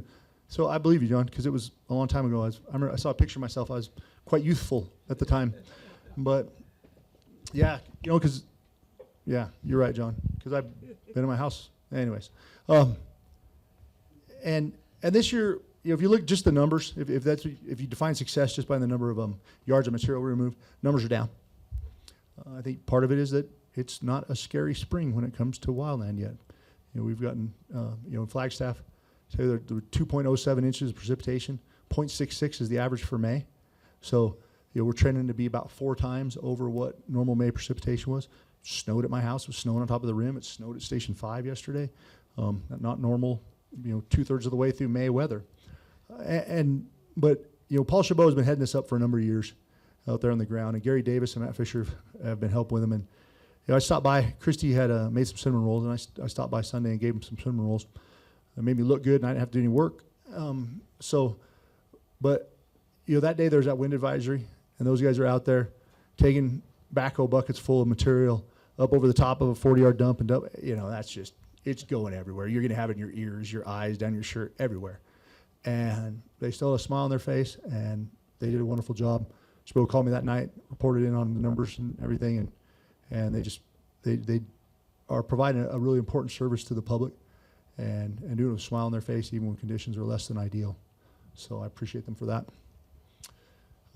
Last thing I want to talk about, and Gina hit on a little bit about social media, and it's my intent to add this part, just a little social media blurb on the Chief's report moving forward, so it's kind of a more consistent thing, because I think it's important as we're trying to get our message out more effectively with the community that we communicate those numbers, and we have some different KPIs, if you will, to follow. And so at full disclosure, I asked the battalion chiefs to do a post a day, and Cap Mojeda knows it today that he is responsible for doing a post. And that was the ask, and I told him a couple sentences and a picture.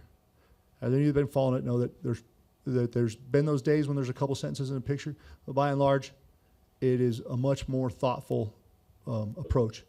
And there's a lot of effort that's gone into those. And that's not me, that's them. That's them doing the work. Al? And all those posts are still on the website or your Facebook page? Yes, sir.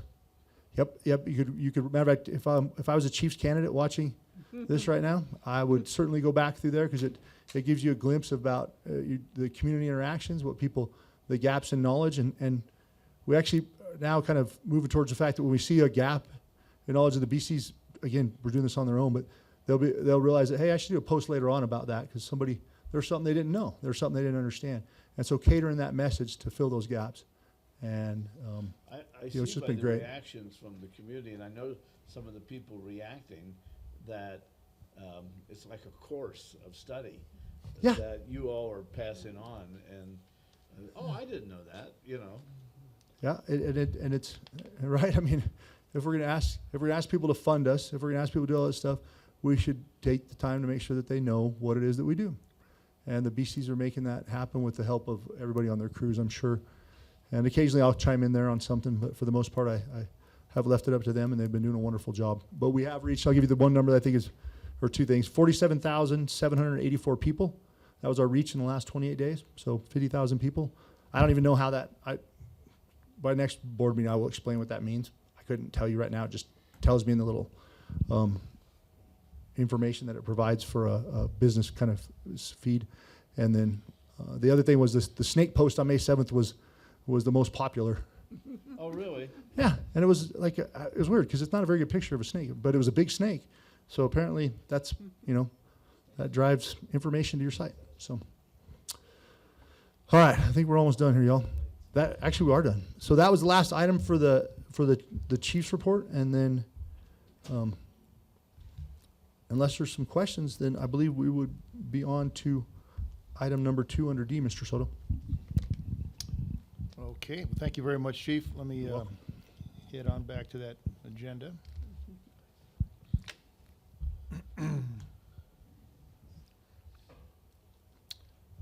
Okay, the next item on the agenda is the discussion possible action for the proposed fiscal year 2019-2020 Sedona Fire District budget.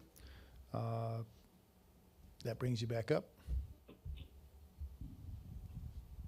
Yes, sir. I didn't know I'm kind of. I got it. Yeah. Mr. Chair, Okay. members of the board, we've presented the budget in its entirety through the multiple budget workshops, meetings and with staff and program managers and vendors. And we have before you the tentative budget for FY 2020 and ask for tentative adoption. Okay. We've reviewed that. Was there any other additional input from the board? Questions? No. I think we had the opportunity to ask our questions while we were being presented in great detail, so I'd be pleased to go ahead and make a motion. Okay. Yeah, I move to tentatively adopt the FY 2020 budget for $17,643,815 and authorize staff to publish the proposed budget as required by law and hold a public hearing on June 18th, 2019. Do I have a second? Second. Second. Second, okay. Got it. Any further discussion? Gotcha. No further discussion. All in favor? Aye. Aye. Aye. All opposed? Okay, the motion is approved. Thank you very much for your presentation on that. Thank you. Okay. The next item up is the discussion possible action review and approval of the lease amendment for Verizon, formerly Southwestco / Altel at Fire Station 3, and that is to be Bob Martz's, but are you taking that, Chief? Yes, sir. I'm going to take that. We had a technology issue with Channel 3 with our main dispatch channel, and Mr. Motes is out working on correcting that right now, so we get that channel back online. So I told him that I would talk about this. So in your board package, you'll see the the information related to the lease. The lease expired on May 10th after, it was like a 20-year lease originally, and I believe it was a 20-year lease. And so during the process of renegotiating that lease, we got it to Mr. Whittington. There were some changes in the language that hadn't been immediately addressed. Earlier today, I was able to speak to Mr. Whittington about those, and I actually discussed it with Gene before the meeting as well. And it's my recommendation that we approve the renewal of this lease, because it is one of those additional sources of revenue that that Gabe talked about. It has, to date, there's been no negative consequence to the Sedona Fire District for allowing them to utilize that tower space, and there's even been some benefits in addition to the rents because they do the structural engineering when they add things, and so we get the benefit of knowing that the towers and stuff are still in good condition and still sound. So, and I'm gonna ask Gene's help on this, but there is some two tweaks to the language that need to be made, the red line version that you've seen, and then also the adjustment of Verizon has asked that we change from us being able to tell them with only 6 months lead time that we'd like them off our tower to providing them with a year lead time. After speaking to Mr. Whittington, that's consistent with Bob Motes as well. That's consistent with the language in a lot of our other tower leases with our other vendors. I feel comfortable with that, but I would ask that the board would approve the renewal of the lease conditional upon making those changes, which we'll make with legal tomorrow, and then we'll get it to the chair to sign. Okay, so the motion needs to be made now then. Correct. Okay. Motion would be that it be approved, subject to the approval and changes made by council. Okay, so the motion is to move to approve the amendment to the lease with Verizon Wireless as presented with the amendments that will be approved by the council. Okay, do I have a second? Second. Any further discussion? All in favor? Aye. Any opposed? Okay, motion passes. Thank you, Gene, for the assistance on that. Yes, thank you. Okay, next up, we have discussion presentation on the progress of tracking and managing the strategic plan. Thank you. So I'd committed to the board to look at ways to improve the strategic planning process. With Carrie's help and guidance, we have identified a different alternative to the way that we're currently doing it.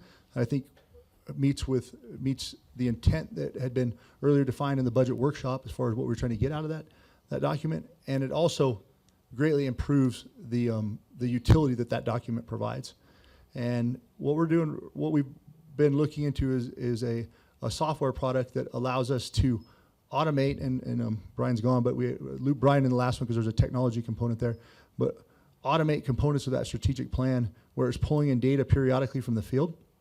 So when you'll notice in the budget, there's key performance indicators. A lot of those are very broad and they're not automatically updated, if you will, but looking at those different, from dispatch times to the type of calls, other performance indicators that we can pull in automatically that all roll up into the tasks and then the goals and then those broad strategic objectives that are outlined in our strategic plan. So it also, the product that we're looking at right now, and we have a site visit to do to make sure that we like everything about it before we come back to you again, but it allows us to have two different strategic plans. And so why we want two strategic plans? Well, one strategic plan is would be the more robust version of what we have right now. The other one would be our accreditation plan. There's so many subordinate different tasks that are required for accreditation. It's certainly that eat the elephant thing. So this company has experience with building plans like that and running that other one in the background. There's no additional cost for running a second plan. You can do two of them. And it would allow us to start putting all that accreditation information in there with the different benchmarks and the achievables. So not only the board, but everyone in the public and within the district could see what it takes to get accredited. And this product allows us to also put as much of that information we would like to out in front of the public as far as on a website. And it fundamentally what it does is that historically we've done our strategic plan every few years, and it's it's been separate from the budget. And ideally, at least the way I was taught, is that you should do a strategic plan prior to the budget, so those strategic objectives guide the budget process, and that those two should be working together. And then you should have those tasks and those performance indicators that roll back up to see how you are doing relative to that strategic plan. And honestly, right now, what it is for us is that every 90 days we need to report to y'all, to the board. We go back in there and look at it, and we ask everyone that has a section to look at it. And I don't know about the other people, I don't want to speak for them, but I don't do a good job of using that as like the North Star it's supposed to be, because it's developed independently, and there's a lot of ambiguity in it that make it difficult to use it to formulate strategic objectives. And so I feel like the direction we're moving is going to provide a better product. It's cost commensurate with value. And like I said, Carrie and I have a little bit more research along with Heidi to make sure that this will actually achieve everything that we want it to achieve. And then if it does, then probably next board meeting I'll be coming back to you with more information and a definitive direction. So I welcome any questions, but I just wanted to update you all because I had committed to do that. I went online to take a look at it, Oh, good. and it really, it's not a lot of information there on their website, except it says if you'd like a demo, that's what you're going to acquire, is the demo? I believe we had 3 demos so far. And so well, actually what we're going to do is one of the large cities in the valley that uses their product. Scottsdale? Yes, sir. Scottsdale. Their assistant city manager is the one that developed theirs. And I just got his contact information from a mutual friend. And so the intent is to go down there and sit with him and talk about the way we would use it, show him what ours, and then see how those two mesh in an actual real environment. Because everything about the demo so far and the questions we've asked and being able to track like the 90th percentile of response times and see how those is it looks really promising. But we want to talk to somebody who's been using it for a while and has been implemented on, and their complexity is much higher. But I feel like from what we've seen so far, it's scalable. So as long as that there's no red flags in their implementation, I think it will. Is it a one-time cost and then additional updates, cost of updates? It is. It's actually a one-time cost, and then the maintenance is pretty small. I think right now we're probably looking at about $20,000 is the one-time cost, but that includes them doing all the work to map everything and to get it online. And then there's we haven't finished the negotiations, but then there's a small fee every year, much less than 10% of that, from what I understand so far, to keep it up. And it seems like it would just have a lot of utility in not only informing decisions, but keeping alignment and also making sure that we're being as transparent as possible to the public. And I like too. There's like things like an example. There's disruption reports. So if you note that your project has a major or minor disruption, like if all of a sudden a tornado takes out the antenna on Schnebly Hill, that'd be awful. Actually, could happen, but that would become a high priority for IT and for a lot of other people. And there'd be other projects that would go off. So instead of saying right now, our language kind of makes it sound like if you're red, then you're off track because you did something wrong. But you would note those in their language as a major or a minor disruption. I would term that a major disruption. And so you say, hey, you know what? These other things like maybe updating the phone systems that IT had planned to do is not occurring right now because there's a major disruption. And all that stuff would be funneled through. And so it encourages transparency in a way that is not judgmental or punitive, but just allows people to communicate in clear text so we can help fix problems and move forward, and we know what the trade-offs are that we deal with every day. Can you tie it into some of the other software programs that we have? So this is the brain. That's actually And we can. So we've already checked to make sure that ESO, Firehouse, and our dispatch data would all dump directly into it, and it would be. And so that way you would be able to see those information, you'd be able to see those. We can build triggers, we can build different dashboards, and so there's pieces of information that we want as we're working towards accreditation or anything else that we feel like are important metrics to track, that all that information will be available, and then it will be automated, and that will be the way that we're able to review it. That makes it seem even more worthwhile hearing that. Yeah, right. Because Integrated. if you can, I mean, we can do like we've done in the past and do the we have that annual look back at data, and that helps see where we've been. And then we have that what we're doing right now, where every month we do a look back, which has actually helped improve performance in a lot of ways when it comes relative to out the door times and some other things like that. But ideally, what we like to do is have people look back and see those trends when they start. So all of a sudden, if Chief Missoula sees that, hey, you know what, sick leave's been up. It's February. Sick leave's been up 50% in the last 2 days. And then, so he does a little bird dog and find out what's up and looks, hey, we've had 3 confirmed flu cases. We need to remind people what flu, and it could help to drive decisions on the ground that help improve our service. So remind about how we, maybe it's time for a little additional training on how we deal with immunosuppressed patients in a rampant flu season. So instead of being the ones that are back on our heels reacting to that information, or worse, trying to explain after the fact why it occurred, when we're being very, it's not a very objective way to look at something. We can take the data for what it's worth, help use it to inform decisions, talk about what it is that our assumptions are, just like Gabe did about the different dollars and about PSPRS, and talk about what it is that our, what the intent is, see what happens, measure it, and keep doing that. And I think it will help us improve in a lot of different ways that the strategic plan relates to. And my understanding is that, for example, in any major corporation, they got a lot of data coming in, but they can't get it out. Yeah. Well, yeah. How many PS tracks? Like 14,000 or something reports. First month was like 17,000 checks. Different checks. So, unless you have a way to mine those checks, like you said, in a way that makes it informative, yeah, you got a mountain of data, but you don't have any actionable information. And so this is another way I think we can help. Does Bob Moss have any of that data or data on what you're speaking of? He does, and he's been looped into the. Wait, I'm trying to think. There's actually, what product did we just loop him in on? I don't know that he has this yet.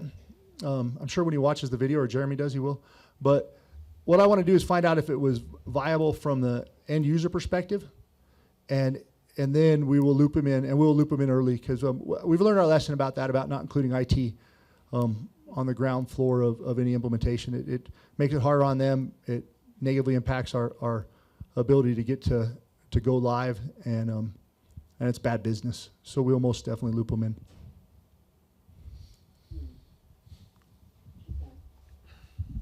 Promise, Joy.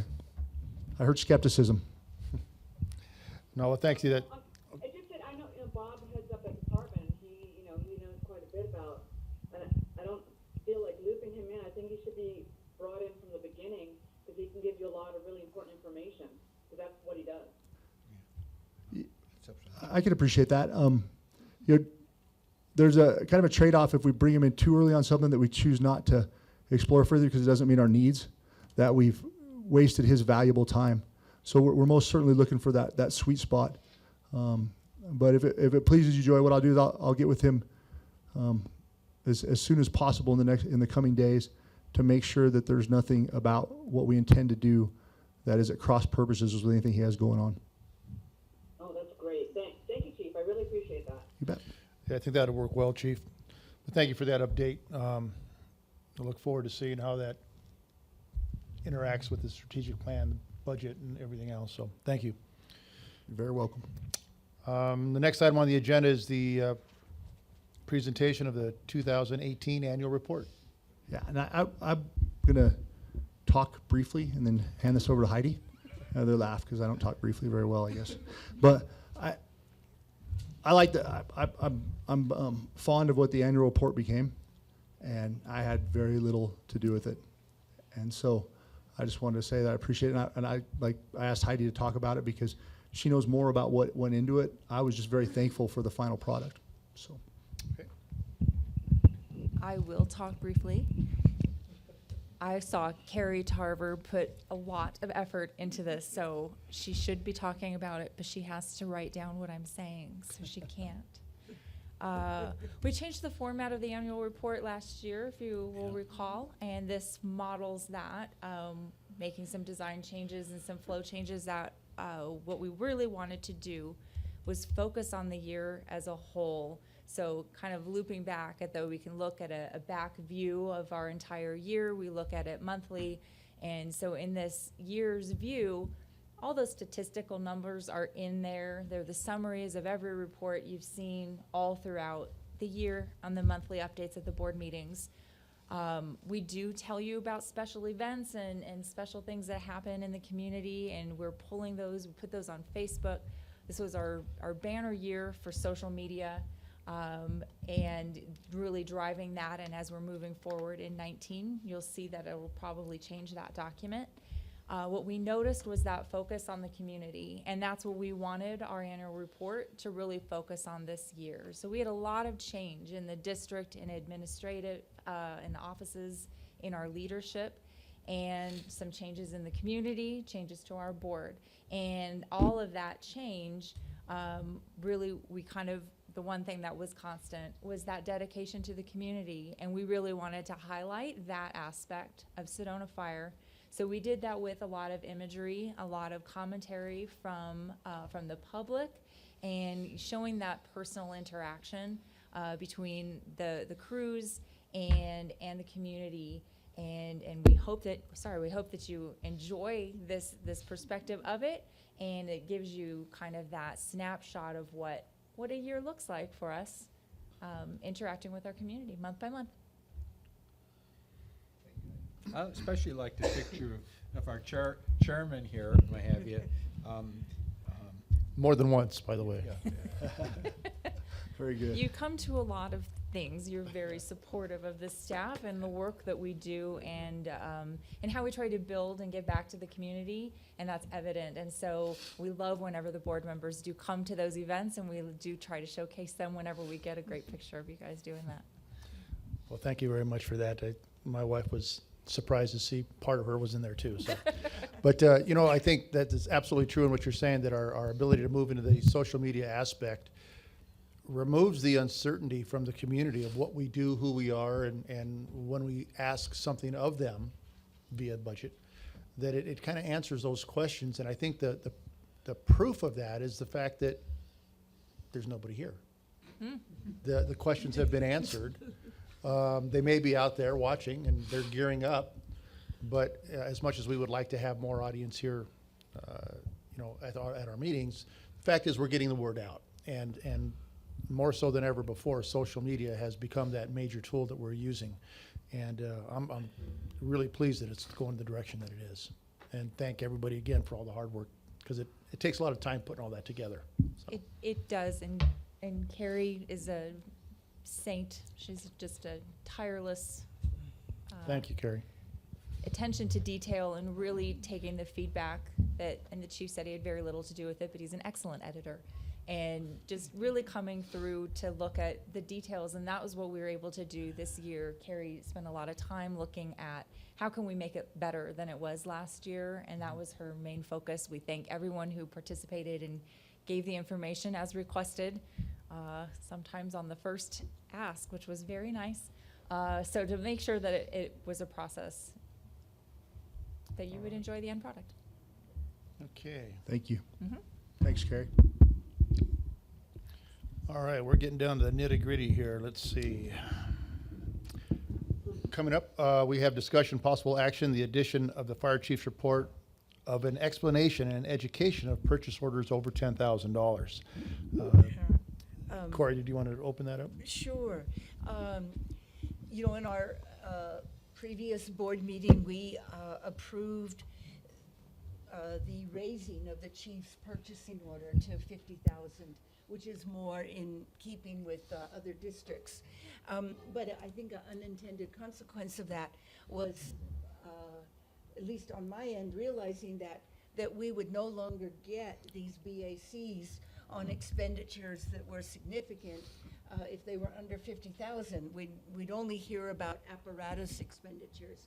And those board communications for some of our expenditures that I've experienced over the last, 6 years plus as on the board have educated me.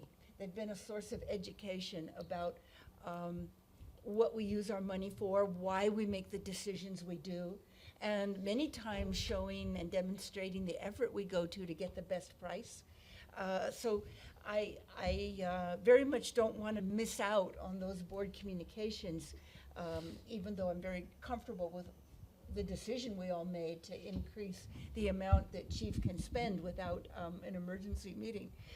So I brought this up for us to discuss of a possible addition to the chief's report, that any expenditure over 10,000, we'd get an explanation about, not to question the expenditure, but be educated about it. To not approve because It's not about already- approval, it's about learning. And not only for board members to learn, but then, of course, the public would be hearing these explanations as well. How often does this happen? Well, it's happened because once I saw that in the agenda, I asked Heidi to pull some numbers, and there's 2 of them this month that occurred over that. And so I would be more than happy to share those with you.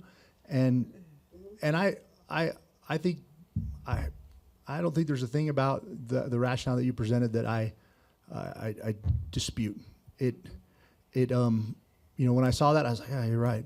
That's a bad day, because we just talked about how much we're trying to be more transparent, get information out in front of the public, and then all of a sudden, an unforeseen consequence of an action to be able to facilitate effective operations is that we may not necessarily do that. So if I don't want to get in front of the conversation, but if it pleases the board, then I'd be happy to work with Heidi and with staff to develop a kind of a template on that reporting information on those things that are below the need for formal action, but yet above that 10,000 threshold, and then make that a regular part of the chief's report in future meetings to provide that education and explanation to make sure that we are all that we're sharing the information we should be sharing. Sure, that would be after the decision. You need to do something now. Yes, sir. Yep, it would be, but I would make sure you knew. Be post-decision. Mhm. So, and we'd be informed on, is that what you're? Yes, Okay. post-decision, yes. Post-expenditure. So just so you know, for this month, there's 2 of them. One of them was before the 2 expenditures over $10,000. One of them was one that was approved by y'all because it was before the adoption of that, of the change in the policy, and that was for the rollover protection on the UTVs. Yes. And then the other one was antennas for planned upgrades on fire station number 4's communication site. So those are the 2, but I will I'd be happy to provide some proposals after we work with staff to see what information meets y'all's needs, and then get that where it's easy for the product managers to generate the needed information, so it Right. becomes part of process, and then we get it to y'all That'd be at the great. board And, meeting. it doesn't need to be lengthy. It just needs to be informative so that, like, for instance, I, as a citizen, knowing very little about the fact that we had these towers here before I got on the board, I think it's pretty interesting for the public to learn what it cost Yeah. to maintain those towers, that no one would have an idea about, actually. So that's one of the reasons for this kind of communication.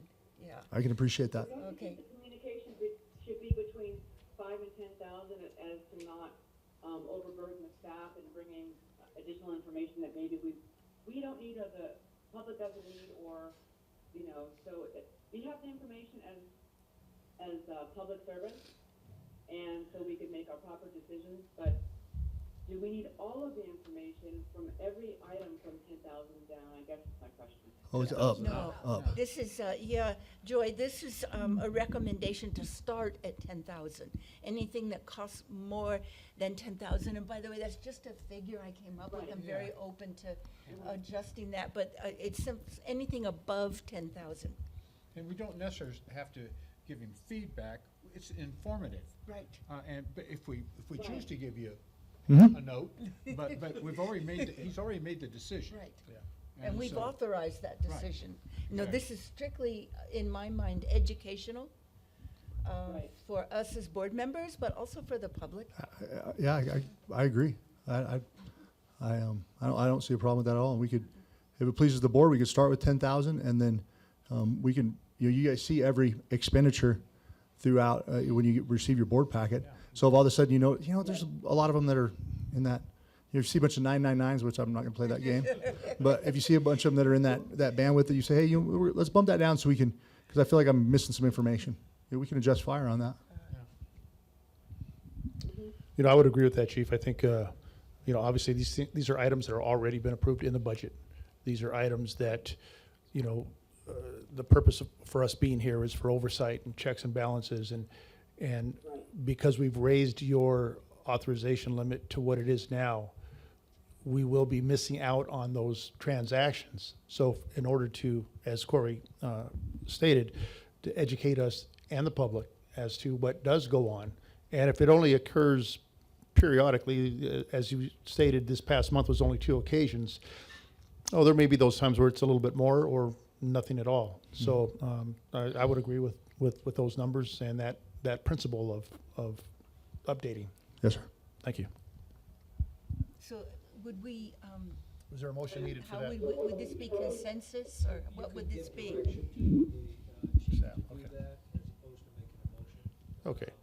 Steve, Chief, then with that, and the board directs you, first of all, do we have a consensus and that's what we want to do? Yes. Yeah, Yes. okay. Joy, are you good with that? Yes, Okay, absolutely, thank you. okay, good. Then Chief, the board will direct staff to include that, add that for inclusion into your report forthwith, Understood. henceforth, forthwith. Roger that. From here on out. From Beginning here of on the out. next board meeting, there will be a line in the chief's board about education on expenditures over $10,000. And then we'll work on a methodology to deliver that, and I'll look for feedback. Okay, thank you. All right, thank you. Thank you. Thank you so much. Okay. All right, this should be pretty quick because a few of us have some long days ahead of us in the next 2 days. Wanted to give you an update on the chief's hiring process. So right now, the next 2 days, we have the Skype interviews. Mr. McCarthy will be the board representative at those meetings, and those are going to be 2 full days. What will occur after those 2 full days of meetings is that based on the way that the applicants perform, then there will be reduced to 8 to move forward. Those 8 will be invited back to an assessment center on June 3rd, and then at that time, the names of them will be made public because they're going to be here, right? And they're going to be interfacing with a lot of different people. So, like it or not, your name is going to become public. Chief, if I could ask, how Certainly. many are we starting with for the video? How many people are going to be assessed in the video? 15, 1-5. Okay. There was 16, and one withdrew from the process. So, just most recently, but there is 16 or 15 left out of the 62 applicants, and so that's. Go ahead, Corey. Did you have something? Okay, sorry. And so then the next thing will be on June 3rd, and that is going to be that multiple station assessment center. They'll have a heavy. That's really the board's. Honestly, my view. That's the board's. That's our opportunity to really impact the process, because hopefully we've done the work to get you down to those 8 of the highest quality candidates, and then you'll be able to interact with them. There was some discussion about the different ways that interaction could occur, and a desire to see all of the individuals. Unfortunately, if a board member was to go around and try to hit everything, because they're all this is occurring simultaneously over a day where the different stations, one person may be in station 1 while the next person's in station 2, and so on and so forth. And so the board, a board member would have probably 2 choices. One would be to kind of audit the process and just bounce around wherever they wish to be able to see whatever they wish, or to embed you into each one of you into one of the different stations, so you can see all the candidates through that station, and be able to participate in the evaluation of those candidates. And the way we're building the process right now is based on that approach. And though after that process is done, immediately after that, the previous interviews of the 8 that move forward will be provided to the board. So you will have an opportunity to have multiple different data points across the across the process on each one of the individuals.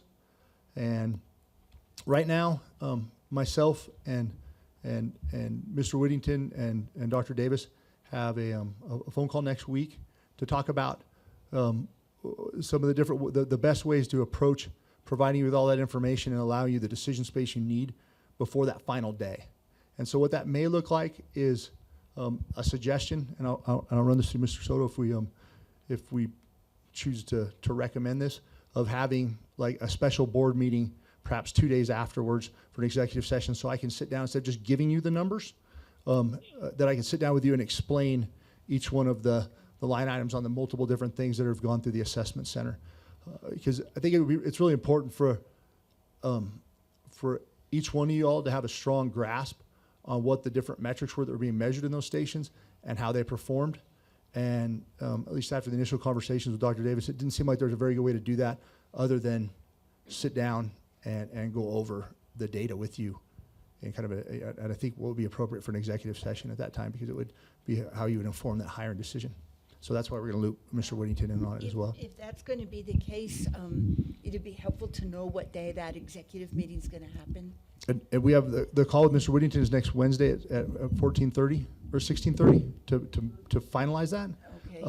But right now what we're talking about is 2 days afterwards, because I know that some of you have commitments. Yes. And so D-Day is actually what we're talking about right now. So June 6th. And if I'm completely open. I've left my schedule 100% open for that time. all right, thank you, Joy. And so there will be opportunities to interface with anybody remotely as well. So in that executive session, because it's going to be, we'll have all the data in front of you, so we can have that. Just like we have Joy right now, we can have someone else on that call on June 6th. You'll be back? No, I don't get in until late on June the 6th. Yeah, and let me find out what that looks like. But I just I wanted to put that out there because it was a new development after considering the best way to get that information out and still make sure that we're strictly adhering to open meeting laws and everything else, and providing the board with all the information. Because we want to give you as many data points as we can, as much information as we can to inform that decision. Because at the end of the day, we want to make it where you have confidence in the decision that's made, and that ideally that we have solidarity in the decision that's made. So, Al? So in summary, the next 2 days, you'll be doing Skype interviews with all 15. Yes, sir. Okay, and then on the 3rd of June. Yes, sir. It'll be in person. There'll be 8 of those 15 will be here in town. That's correct. And they will be visiting all 4 or 5 fire stations with some sort of a protocol for their movement. What'll occur on that day is in this building, there'll be multiple different components of an assessment center, is what we call it, that are used to rate different competencies, that through the development of the job analysis that is deemed appropriate, the one that the board approved. So what we'll do is we'll evaluate some of those in these semi-structured interview questions that we'll be asking over the next 2 days, and then we will evaluate those more of those and more of the soft skill stuff that's more difficult to a lot of them are soft skills and presentation type stuff that are more difficult to do in an interview or in a teleconference kind of environment on June 3rd. But that will be here at this station. This building. Yes, sir. It will be upstairs. For those of you who never participated in an assessment center like that, I have a feeling that you're going to really enjoy it. And you think, wow, that's a significant lift to make sure you get the right person. But there's a lot of good data that says that the more you do these things and find those different perspectives, the better it improves your decision quality. And by that I mean that the way a person performs is the way that you perceive they would perform through the process. Does that make sense? Yes. Okay. Now tomorrow, they'll be not by name, but by candidate 1, 2. Actually, they will be by name. Oh, will be by Yep. And so that's why it's important for everybody to maintain confidentiality. That's part of that process. But you will, there will be by name tomorrow. I'll be there. And And this is where they come from. That is where they come from. Mr. Schroeder asked me for that, and so with Tammy's, not with Tammy's help, Tammy just did it. I just forwarded her the email with the numbers, and she made this cool graph. Yeah, it is interesting, isn't it, to see what happened. And I haven't shared that with Dr. Davis yet, so he actually hadn't had it broken out like the way I'd asked him to. So when he did do it, it was kind of interesting. So I don't know what it means really, except that that's where they're from. That's fun to see. Shows that we had a wide Well, the message a wide got net. out.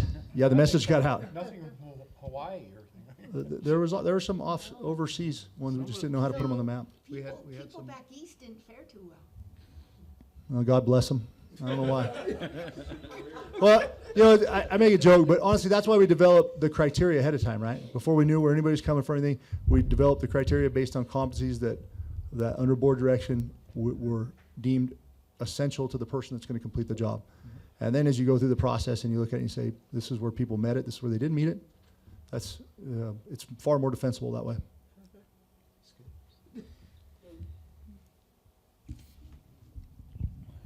I'm done talking if you're done listening to me. On the third, so Yes, on sir. the third, that takes place, that's a full day activity. And the fourth.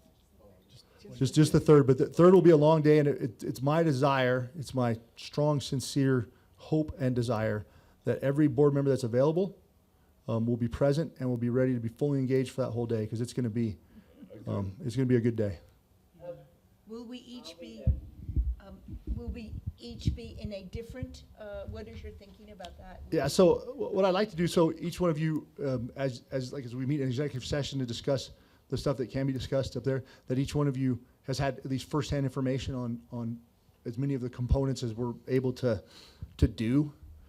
So I would see that there's ones where they're all together as a group, then we can bring more of you in, and maybe the one, if we start with one that's all together as a group, maybe 2 of the 4 of you that are going to be present could participate in that, and then we break the 4 of you up into different assessments throughout the day, where ones that you had an interest in or that you felt like you had a particular affinity towards, that we could have you in that, and then if we have a group exercise towards the end of the day, then you'd be able to also participate in that, like maybe the 2 that didn't in the morning. So it's the intent to have you be able to see firsthand 2 different events, and then be able to corroborate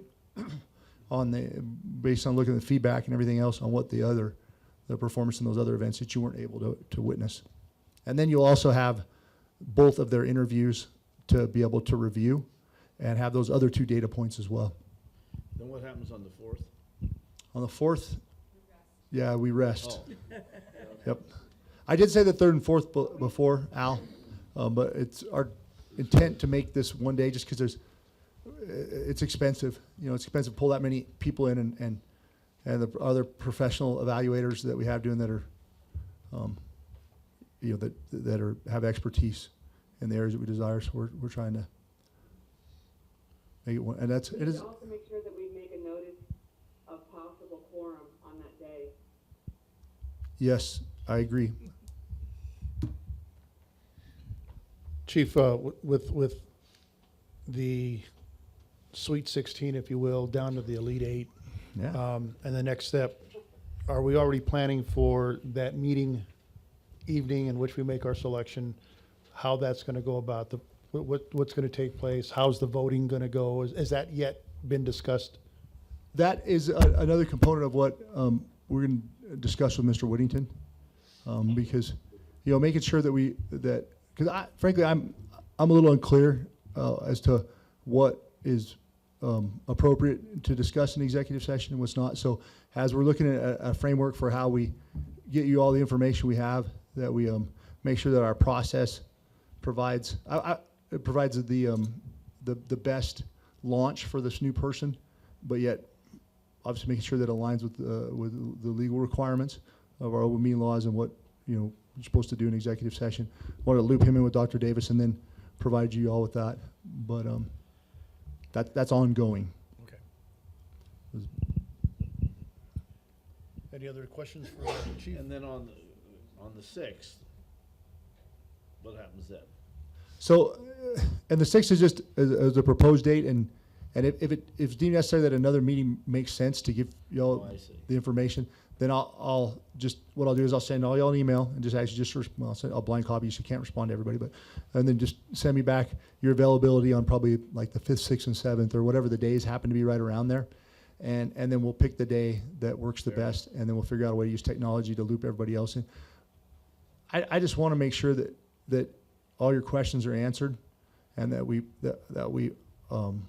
plan appropriately to do that in a deliberate way, and that we're not kind of scrambling.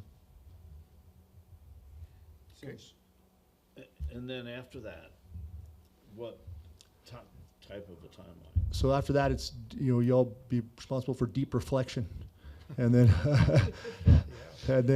but all kidding aside, that will be a time for you to take those information at different data points and kind of coalesce around your view that you have on that information and how it means. Be able to watch those other 2 videos that have been provided, and then you'll be able to look at all those different things, and then be ready to come into that meeting on June 18th. Ideally, without a completely formed opinion on who you like the best, because you'll have that one more data point as they present their blurb, and then take that new piece of information with the other piece of information they already have, and then go and discuss it with your peers and determine what you want to do as far as a hire. And it will be 3 people. We will 3 to 4, depending on how the numbers file out. to be presented to us. Saturday, June the 8th, there's nothing. Okay. No, there's nothing. Okay. No, we haven't even talked about that yet. Yep. No, we're not doing that. We're not doing the 8th. So, And so how does the general public fit into this whole picture? well, they'll be able to attend the board meeting if they wish.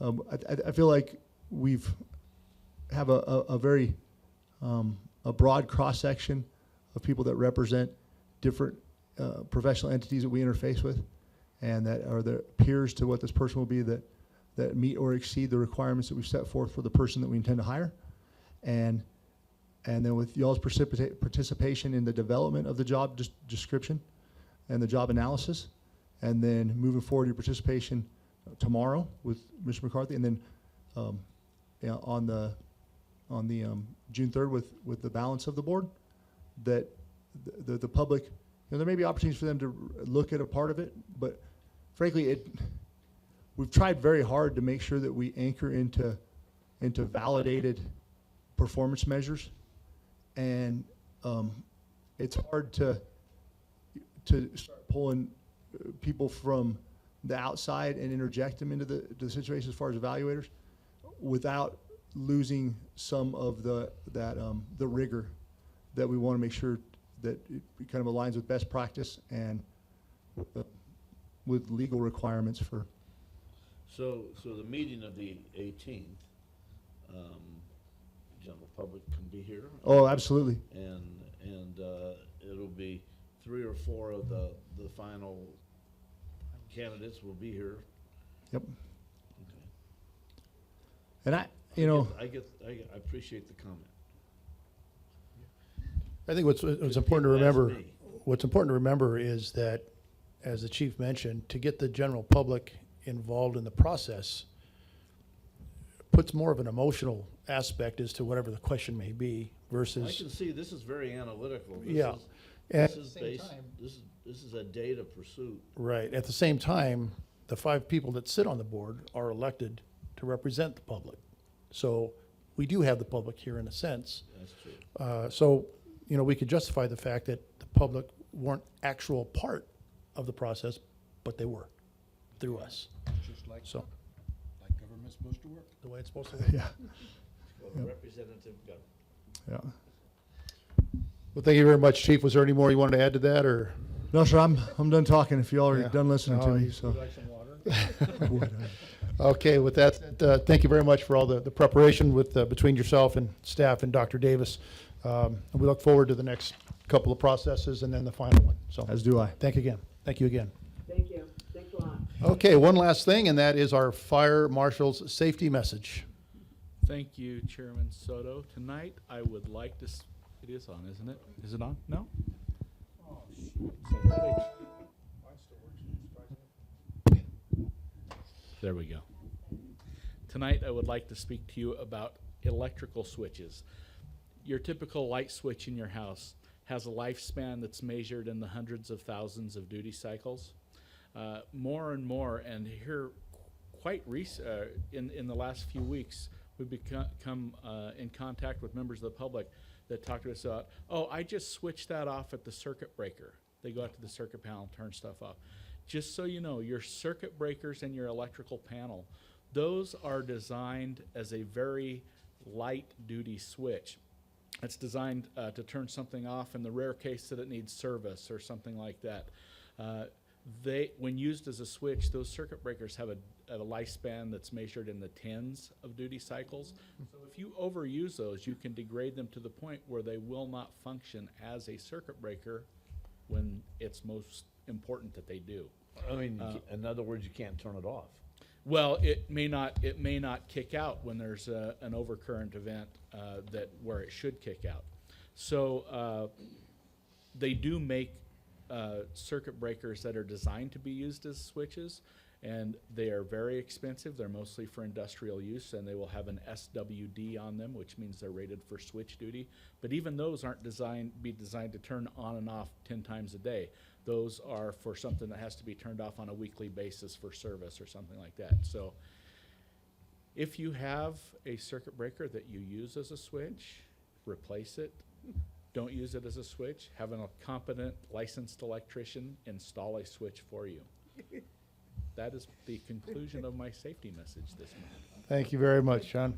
With that said, ladies and gentlemen, thank you again for all your input and participation.